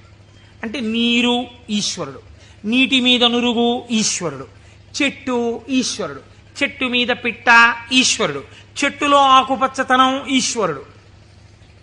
మనం ఏం చేస్తాం? మేము అభిషేకం చేయించుకుంటున్నామండి అని వెళ్ళి కూర్చుంటాం. శివాలయంలో ఉన్న అర్చక స్వామి ఏదో మహన్యాసం అని చెప్పి నారుద్రో రుద్రమచ్చయ్యని పాప ఆయన మహన్యాసం చేయిస్తాడు. చేయించిన తర్వాత మీరేవో పాలు పెరుగు పంచదార పళ్ళరసాలు పట్టుకెడతారు. ఆయన రుద్రాధ్యాయం చదువుతూ పోసేస్తాడు. పోసి అభిషేకం చేస్తుంటాడు. మీరేం చేస్తారు? మీకు అది ఏమిటో తెలియదు కదా, అర్థం కాదు. అర్థం కాకపోవడం వల్ల తేలిగ్గా వచ్చేది ఏంటంటే నిద్ర.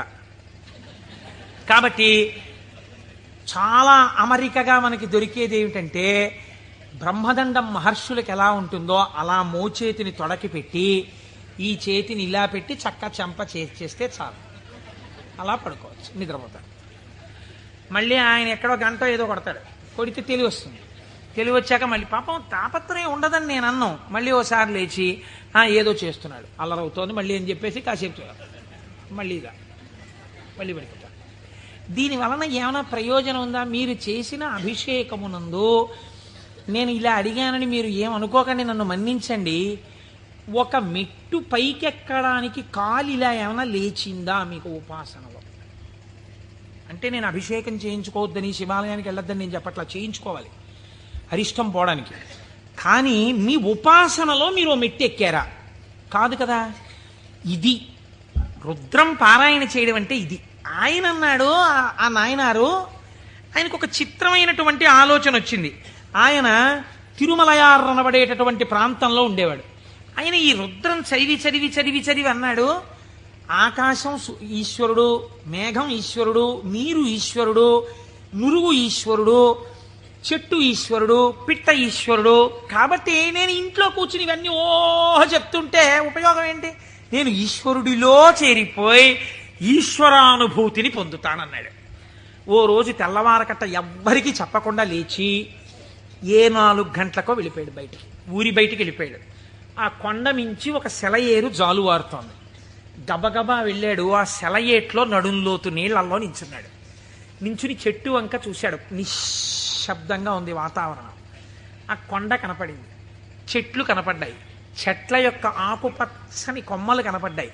అంత నిశ్శబ్దంలో గలగల పారుతున్నటువంటి సెలయేటి శబ్దం వినపడుతోంది. ఆ నీటి మీద వెళ్ళిపోతున్న నురుగు కనపడింది.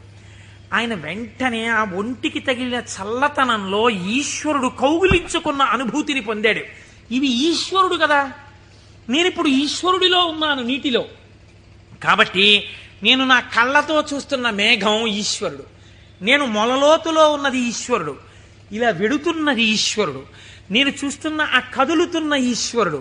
నాకు ఇంట్లో చదువుతున్నప్పుడు అలా బిగిసిపోయినట్టుగా ఉన్న ఈశ్వరుడు కనపడేవాడు. ఇప్పుడు ఇన్ని చేతులతో కాళ్లతో కదులుతూ నన్ను కౌగిలించుకున్నాడు ఈశ్వరుడు అని గట్టిగా గొంతెత్తి నమ పేన్యాయ చ సికత్యాయ చ ప్రవాహ్యాయ చ నమ వృక్షాయ చ హరిత్యాయ చ లోప్యాయ చ అని పారాయణ చేశాడు. ఆ పారాయణ చేస్తూ ఆనందం అనుభవించేసి బయటికి రాలేక బయటికి వచ్చేవాడు. బయటికి వచ్చి ఒళ్ళు తుడిచేసుకుని పొడిబట్ట కట్టుకుని ఇంటికి వెళ్ళిపోయేవాడు. మళ్ళీ మధ్యాహ్నం అయ్యేది. ఆ చెరువు దగ్గరికి వెళ్ళి సంధ్యావందనం చేసుకుంటాననేవాడు. మళ్ళీ వెళ్ళిపోయేవాడు. వెళ్ళిపోయి మళ్ళీ అందులో నించునేవాడు. మళ్ళీ శివుడు అబ్బా కదులుతున్నాడు. అవుగో అవే ఆయన చేతులు, నా స్వామి ఇలా ఇలా అంటున్నాడు, చేతులు ఊపుతున్నాడు, రా రా రా అని పిలుస్తున్నాడు, అవే కొమ్మల రూపంలో ఊగుతున్నాయి. నా స్వామి ఇదిగో ప్రవహిస్తున్నాడు. నా స్వామి వేదం ఋషులకి చెప్పినప్పుడు ఇలాగే వినపడి ఉంటుంది, అదిగో ఝరి శబ్దం వినపడుతోందన్నాడు. మొన్న మేము తిరుమల వెళ్ళి పాండవుల తీర్థం కింద దగ్గర కూర్చుంటే వెనకాతల నుంచి నదీ ప్రవాహం వెడుతుంటే చప్పుడు వచ్చింది.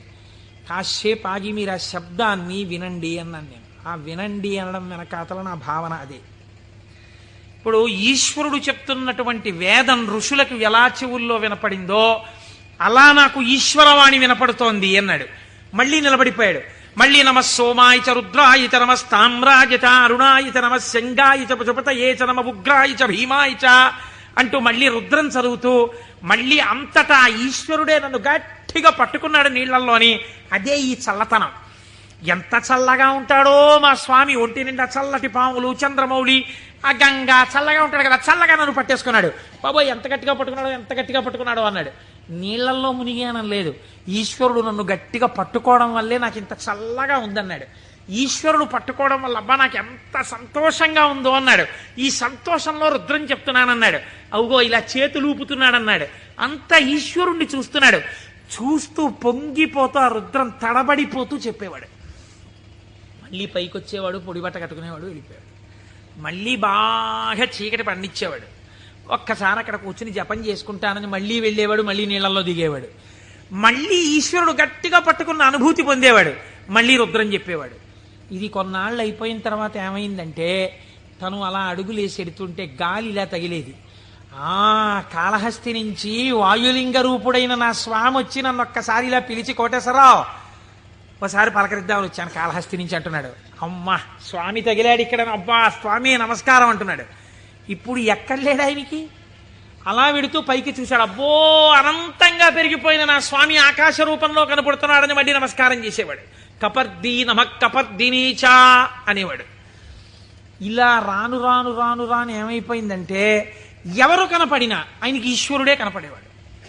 ఆఖరికి పరిగెత్తి పారిపోతూ దొంగ కనపడేవాడు. నమ చోరాయచ, పరిగెత్తుతున్న దొంగలో నా స్వామి కనపడుతున్నాడు అనేవాడు. మరి అంతేగా చెప్పింది రుద్రం. ఇలా అంతటా ఈశ్వర దర్శనం చేసి ఎక్కడ పడితే అక్కడ ఆగిపోయి నమస్కారం చేయడం అలవాటైపోయింది. ఈ అలవాటైపోతే శంకరుడు అన్నాడు, ఇక నేను తప్ప ఇంకొకటి కనపడని నీకు నాలోకే తీసుకోవాలని తనలోకి తీసేసుకున్నాడు. శివుడిలో ఏకమైపోయి తాను శివుడైపోయాడు. ఇప్పుడు చెప్పండి, భావన చేత మోక్షాన్ని పొందాడా లేదా? రుద్ర పశుపతి నాయనారని ఆయనకి పేరు. 63 మంది నాయనార్లలో ఆయన ఒకరు. మీరు అలా కూర్చుని ఏవో పదార్థాలు అట్టుకుని నమో ఓం నమో నమస్తే అస్తు భగవన్ విశ్వేశ్వరాయ మహాదేవాయ త్రయంబకాయ త్రిపురాం తకాయ త్రికాగ్నికాలాయ కాలాగ్నిరుద్రాయ నీలకంఠాయ మృత్యుంజయాయ సర్వేశ్వరాయ సదాశివాయ శ్రీమన్మహాదేవాయ నమః అంటూ ఎన్ని పాలు పోసినా ఎన్ని నీళ్లు పోసినా ప్రయోజనం లేదని నేను అన్నా. కానీ ఏమి రమించింది మీ మనస్సు? నీటిలో నిలబడిన వాడికి రుద్రం అనుభూతిలోకి వచ్చేసింది. మనకెక్కడొచ్చింది అనుభూతి? ఒక ఏటి గలగలల యొక్క శబ్దంలో మీరు ఈశ్వరుణ్ణి అనుభవించగలగాలి. ఒక పిట్ట పాటలో మీరు ఈశ్వరుణ్ణి అనుభవించగలగాలి. మీకు తగిలిన గాలిలో ఈశ్వరుణ్ణి అనుభవించగలగాలి. ఇది సంభావయతి. ఇప్పుడు ఏమైంది? నిరతిశయ సుఖప్రదాతయ్య ఉన్నాడు. ఈ మాటలు చెప్పి చిత్తవృత్తులైనటువంటి రాక్షస స్వరూపాల్ని తొక్కి పెట్టడానికి ఇలా నేను దక్షిణామూర్తిగా కూర్చుంటే ఆనాడైతే అర్థమైంది, కానీ ఇవాళ అర్థం కాదు లోకానికి. అందుకుని నేను లేచి తిరగాలి, తిరిగి లోకానికి బోధ చెయ్యాలి. బోధ చేసి నేనే శంభుస్వరూపమై లోకాన్ని శివుడి వైపుకి తిప్పాలనుకున్నట్టు ఒక ఆయన. ఎవరైనా దక్షిణామూర్తి మౌనాన్ని విడిచిపెట్టేట. విడిచిపెట్టి మహానుభావుడు ఎలా నడిచి వెళ్ళాడు అన్నారు. అజ్ఞానాంతర్గహన పతితానాత్మ విద్యోపదేశైః త్రాతుం లోకాన్ భవదవశిఖాతాపపాపచ్యమానాన్ ముక్త్వా మౌనం వటవిటపినో మూలతో నిష్పతంతి శంభోర్మూర్తిశ్చరతి భువనే శంకరాచార్య రూపా. ఆనాడు ఇలా కూర్చుంటే అర్థమైంది, కానీ ఇవాళ నేను వటవృక్షం కింద ఇలా మౌనంగా కూర్చుంటే ఎవ్వరికీ అర్థం కాదు. వీళ్ల చిత్తములలోనే ఉన్న రాక్షసులను తొక్కి పెట్టడానికి నేనే వెళ్ళి నలుచెరగులా నేనే తిరిగి నేనే నిలబడి వీళ్ళు ఏ స్థాయిలో ఉన్నా వాళ్ళని ఉద్ధరించడానికి కావలసిన స్తోత్రముల దగ్గర నుంచి భాష్యముల వరకు ఇద్దామని ఆ దక్షిణామూర్తి మౌనమును విడనాడి ఈ భూమండలము మీద శంకరాచార్య రూపముగా తిరిగారట. ఆయనే ప్రథమ గురువై జగద్గురువై మహానుభావుడయ్యాడు. శివానందలహరి, సౌందర్యలహరి, బ్రహ్మసూత్ర భాష్యం దగ్గర నుంచి ప్రస్థానత్రయ భాష్యాల వరకు ఇచ్చారు. ఇహమునందు ఐశ్వర్యము కావాలంటే కనకధార వరకు ఇచ్చారు. అటువంటి శంకరాచార్యుల వారి దగ్గర ప్రారంభమైన గురు పరంపర నీటి మా గురువుల వరకు కొనసాగుచునే ఉన్నది. ఆ గురువాక్య శ్రవణమే నా లోపలనున్న రాక్షసులను తొక్కి పెట్టగలిగినటువంటి శక్తి స్వరూపము. ఆ గురువు మాట నేను విన్నానా అంతే. ఆ చిత్తవృత్తులు నన్నేం చేయలేవు, ఆ రాక్షసులు నన్నేం చెయ్యలేరు. సంభావయతి, నా యందు మంచి భావములు ప్రవేశించి ఈశ్వరాభిముఖుడనై శం నిరతిశయ సుఖస్వరూపమైన శివుని యందు కలిసి నేనే శివుడనగుచున్నాను. అటువంటి స్థితిని నాకు కలగడం కోసమే మహానుభావుడైన పరమాత్మ నాకు ఈ ఉపకారం చేశారు. ఇటువంటి జ్ఞానము కలగడము దేనివల్ల కలుగుతుంది అన్నారు. ఇటువంటి జ్ఞానమే శంభుస్వరూపం మీకు కటాక్షిస్తుంది. అందుకే శంభు అన్న నామం అంత గొప్ప నామమైంది. పరమశివుని యొక్క రూపాలలో ఆ శాంభవ స్వరూపం అంత గొప్పదైంది. ఆ నామాలు చెప్పుకుంటే చాలు మనం ఉద్ధరింపబడతాం. అందుకే కదా ప్రతిరోజు ప్రదోష వేళ చెప్పుకుంటున్నాం. ఈ చెప్పుకున్న ఫలితం ఏమిటో మనకు ఒక రోజున తెలుస్తుంది. తెలిసిన రోజున అయ్యా మనం ఎంత అదృష్టవంతులను ఆ రోజున నామం చెప్పుకున్నాం అనుకుంటాం. మనకి పెద్దలు ఒక మాట చెప్తారు, శరీరమునందు ఆరోగ్యం లుప్తమవుతోంది అనుకోండి, ఆరోగ్యము మళ్ళీ పొందికగా కుదరాలంటే ఒక్కరి వలన మాత్రమే కుదురుతుంది. సూర్యోపాసన చెయ్యాలి, ఆదిత్య హృదయం చదువుకోవాలి. ఆరోగ్యం భాస్కరాదిచ్చేత్, శరీర ఆరోగ్యము, మనస్సు ప్రశాంతముగా ఉండుట సూర్య భగవానుని యొక్క అనుగ్రహము వలన కలుగుతుంది. శ్రియమిచ్చేత్ హుతాశనం. ఇవాళే పొద్దున నేను ఒక ఉపనయనానికి వెళ్ళాను. ఆ ఉపనయనానికి వెళ్ళినప్పుడు మా దొరగారితో, చూశారా దొరగారు అగ్నిహోత్రాన్ని ఎలా ప్రార్థన చేస్తారో అని మా దొరగారికి చెప్తూ అక్కడ కూర్చున్నాను. ఆ అగ్నిహోత్రం చేసినప్పుడు అగ్ని కార్యం చేస్తూ ఆ అగ్నిహోత్రాన్ని అడుగుతారు, నాకు ఇవన్నీ, ఈ వీర్యము, ఈ పరాక్రమము, ఈ ఐశ్వర్యము, ఈ ధనము, ఈ సంపత్తి, ఇవన్నీ కూడా నాకు ఆ హుతాశన నాకు ఇయ్యి అనగా, ఓ అగ్నిహోత్రమా నువ్వు నాకు కటాక్షించు అని అడుగుతారు. అందుకే అగ్ని కార్యం చెయ్యడానికి సమర్థత కలిగిన వాడైతే తానే అగ్ని కార్యం చేస్తాడు. నాకు లేదు అగ్ని కార్యం చెయ్యగలిగిన సమర్థత, ఏం చెయ్యాలి అన్నారు. ఇప్పుడు మీకు నేను ఒక ఉదాహరణ చెప్తా. రేపు ఫిబ్రవరి 11వ తారీఖున సుబ్రహ్మణ్యేశ్వర స్వామి వారి యొక్క హోమం జరుగుతుంది ఇక్కడ. ఆ హోమం జరిగినప్పుడు మీరు చెయ్యగలరా సుబ్రహ్మణ్య హోమం? ఆచంద్ర తారార్కం వంశం నిలబడాలి. ఎక్కడో ఒక చోట వంశం ఆగిపోయే ప్రమాదం రావచ్చు. కానీ ఒక్కసారి ఎవడు సుబ్రహ్మణ్యుడి కావిడి భుజం మీద పెట్టుకున్నాడో, సుబ్రహ్మణ్యుడికి హోమం చేశాడో, వాడి వంశం ఆగదు. అటువంటి ప్రతిబంధకం ఉంటే తొలగిపోతుంది. ఇప్పుడు మీకు రాదా హోమం చేయడం, మరి మీరేం చెయ్యాలి అంటే, కలియుగమునందు పురుషార్థమును వెచ్చించు. అందుకని టికెట్ పెడతారు. దాని మీద డబ్బులు సంపాదించడానికి కాదు. ఒక టిక్కెట్ పెడితే మీ ద్రవ్యాన్ని మీరు వినియోగించాలి. అది ఓ 1000 రూపాయలు అవుతుంది అనుకోండి, మీ దగ్గర 2000 పుచ్చుకోరు. ఎందుకు పుచ్చుకోకూడదు? అలా పుచ్చుకుంటే వీళ్ళు మోసం చేసినట్టు అవుతుంది. ఎంత అవసరమో అంత పుచ్చుకుంటారు. ఇప్పుడు మీరు ఈ ద్రవ్యం ఇచ్చి బాహ్య అంతఃశౌచమును పాటిస్తారు. అంటే స్నానం చేసి విభూతి పెట్టుకుని తిలకం పెట్టుకుని, లేదా మీరు ఏ సంప్రదాయమునందుంటే అటువంటి తిలకధారణ చేసి వచ్చి కూర్చుంటారు.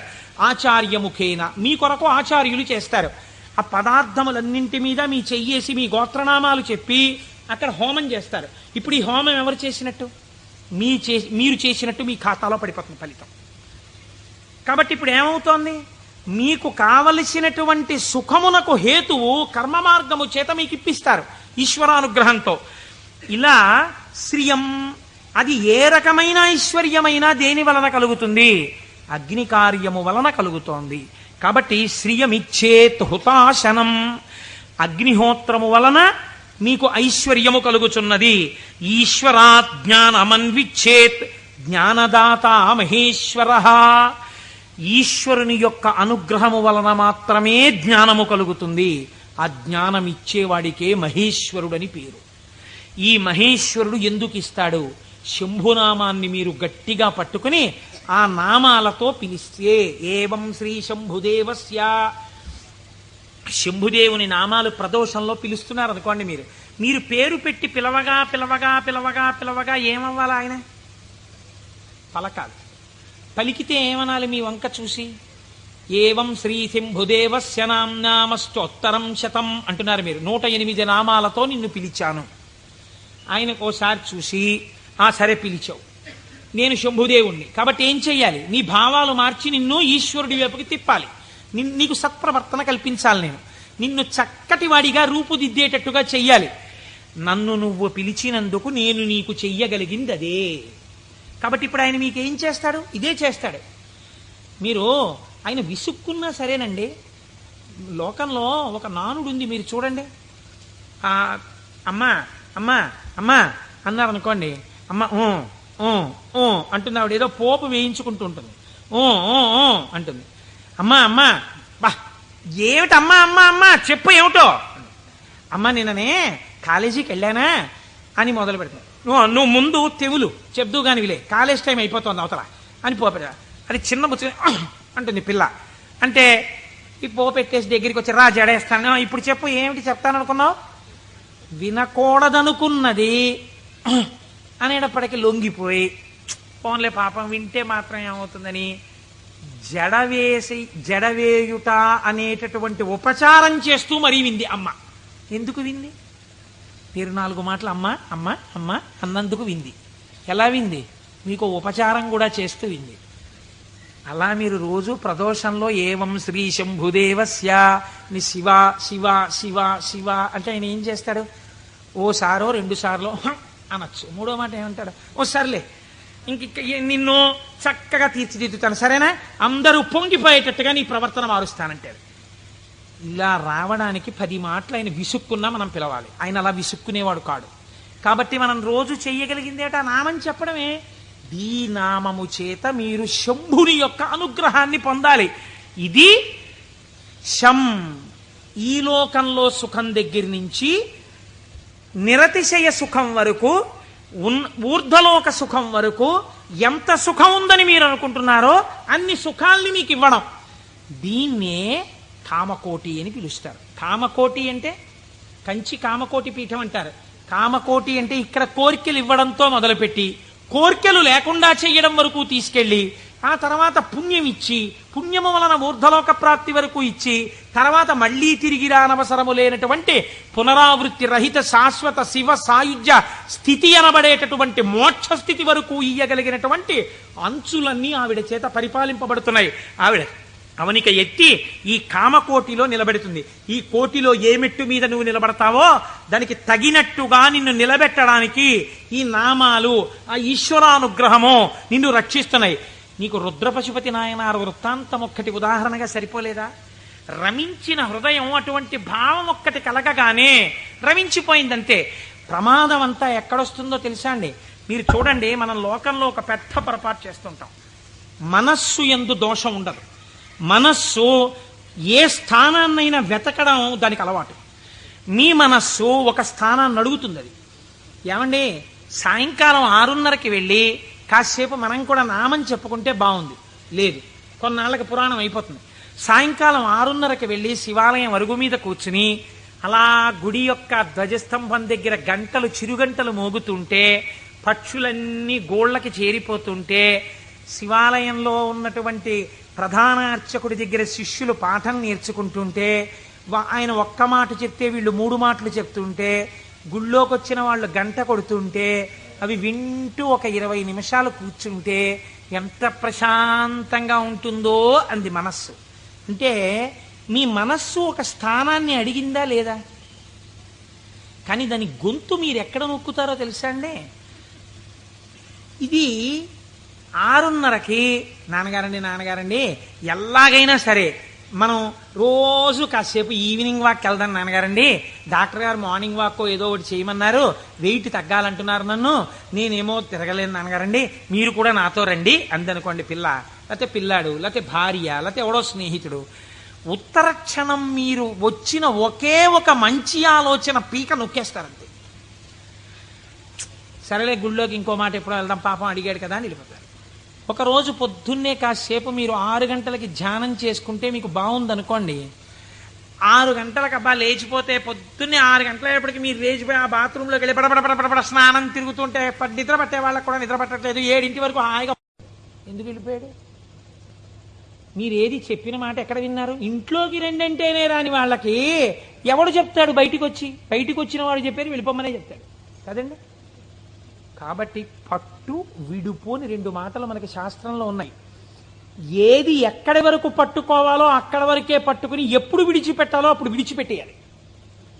అందుకే పట్టు విడుపు ఉండాలండి, పట్టు విడుపు ఉండాలండి అని అంటారు. పట్టు విడుపు అన్నటువంటి శాస్త్రం మీకు అలవాటు అవ్వకపోతే శంభుదేవుని అనుగ్రహం జీవితంలో రాదు. కొన్ని పట్టుకోవాలి, కొన్ని వదిలేస్తుండాలి. ఇది విడిచిపెట్టేయకపోతే ఇంకా నా జీవితం వెళ్ళదు, నేను అటువైపు వెళ్ళడానికి కొన్ని వదలాలను వదిలిపెడుతూ ఉండాలి. అందుకే ప్రయత్నపూర్వకంగా రాజ్యం కూడా విడిచిపెట్టి వానప్రస్థానికి వెళ్ళారు. ఈ పట్టు విడుపు అంటే అక్కడ నేర్చుకోవడానికి ఇక్కడ కూడా నేర్చుకో. ఇక్కడే రాంది అక్కడే వస్తుంది నీకు, నేను ఏమి విడిచిపెడతావు? పట్టుకోవడం వచ్చు, విడిచిపెట్టడం వచ్చు. పైగా అదో క్వాలిఫికేషన్లో చెప్పడం ఏంటి? నేనండి ఇంకా పట్టానంటే వదిలిపెట్టనంటాడు ఒకడు. అంటే మూర్ఖుడివి, పాఠాలలోకి పోతున్నావు, అది గొప్ప.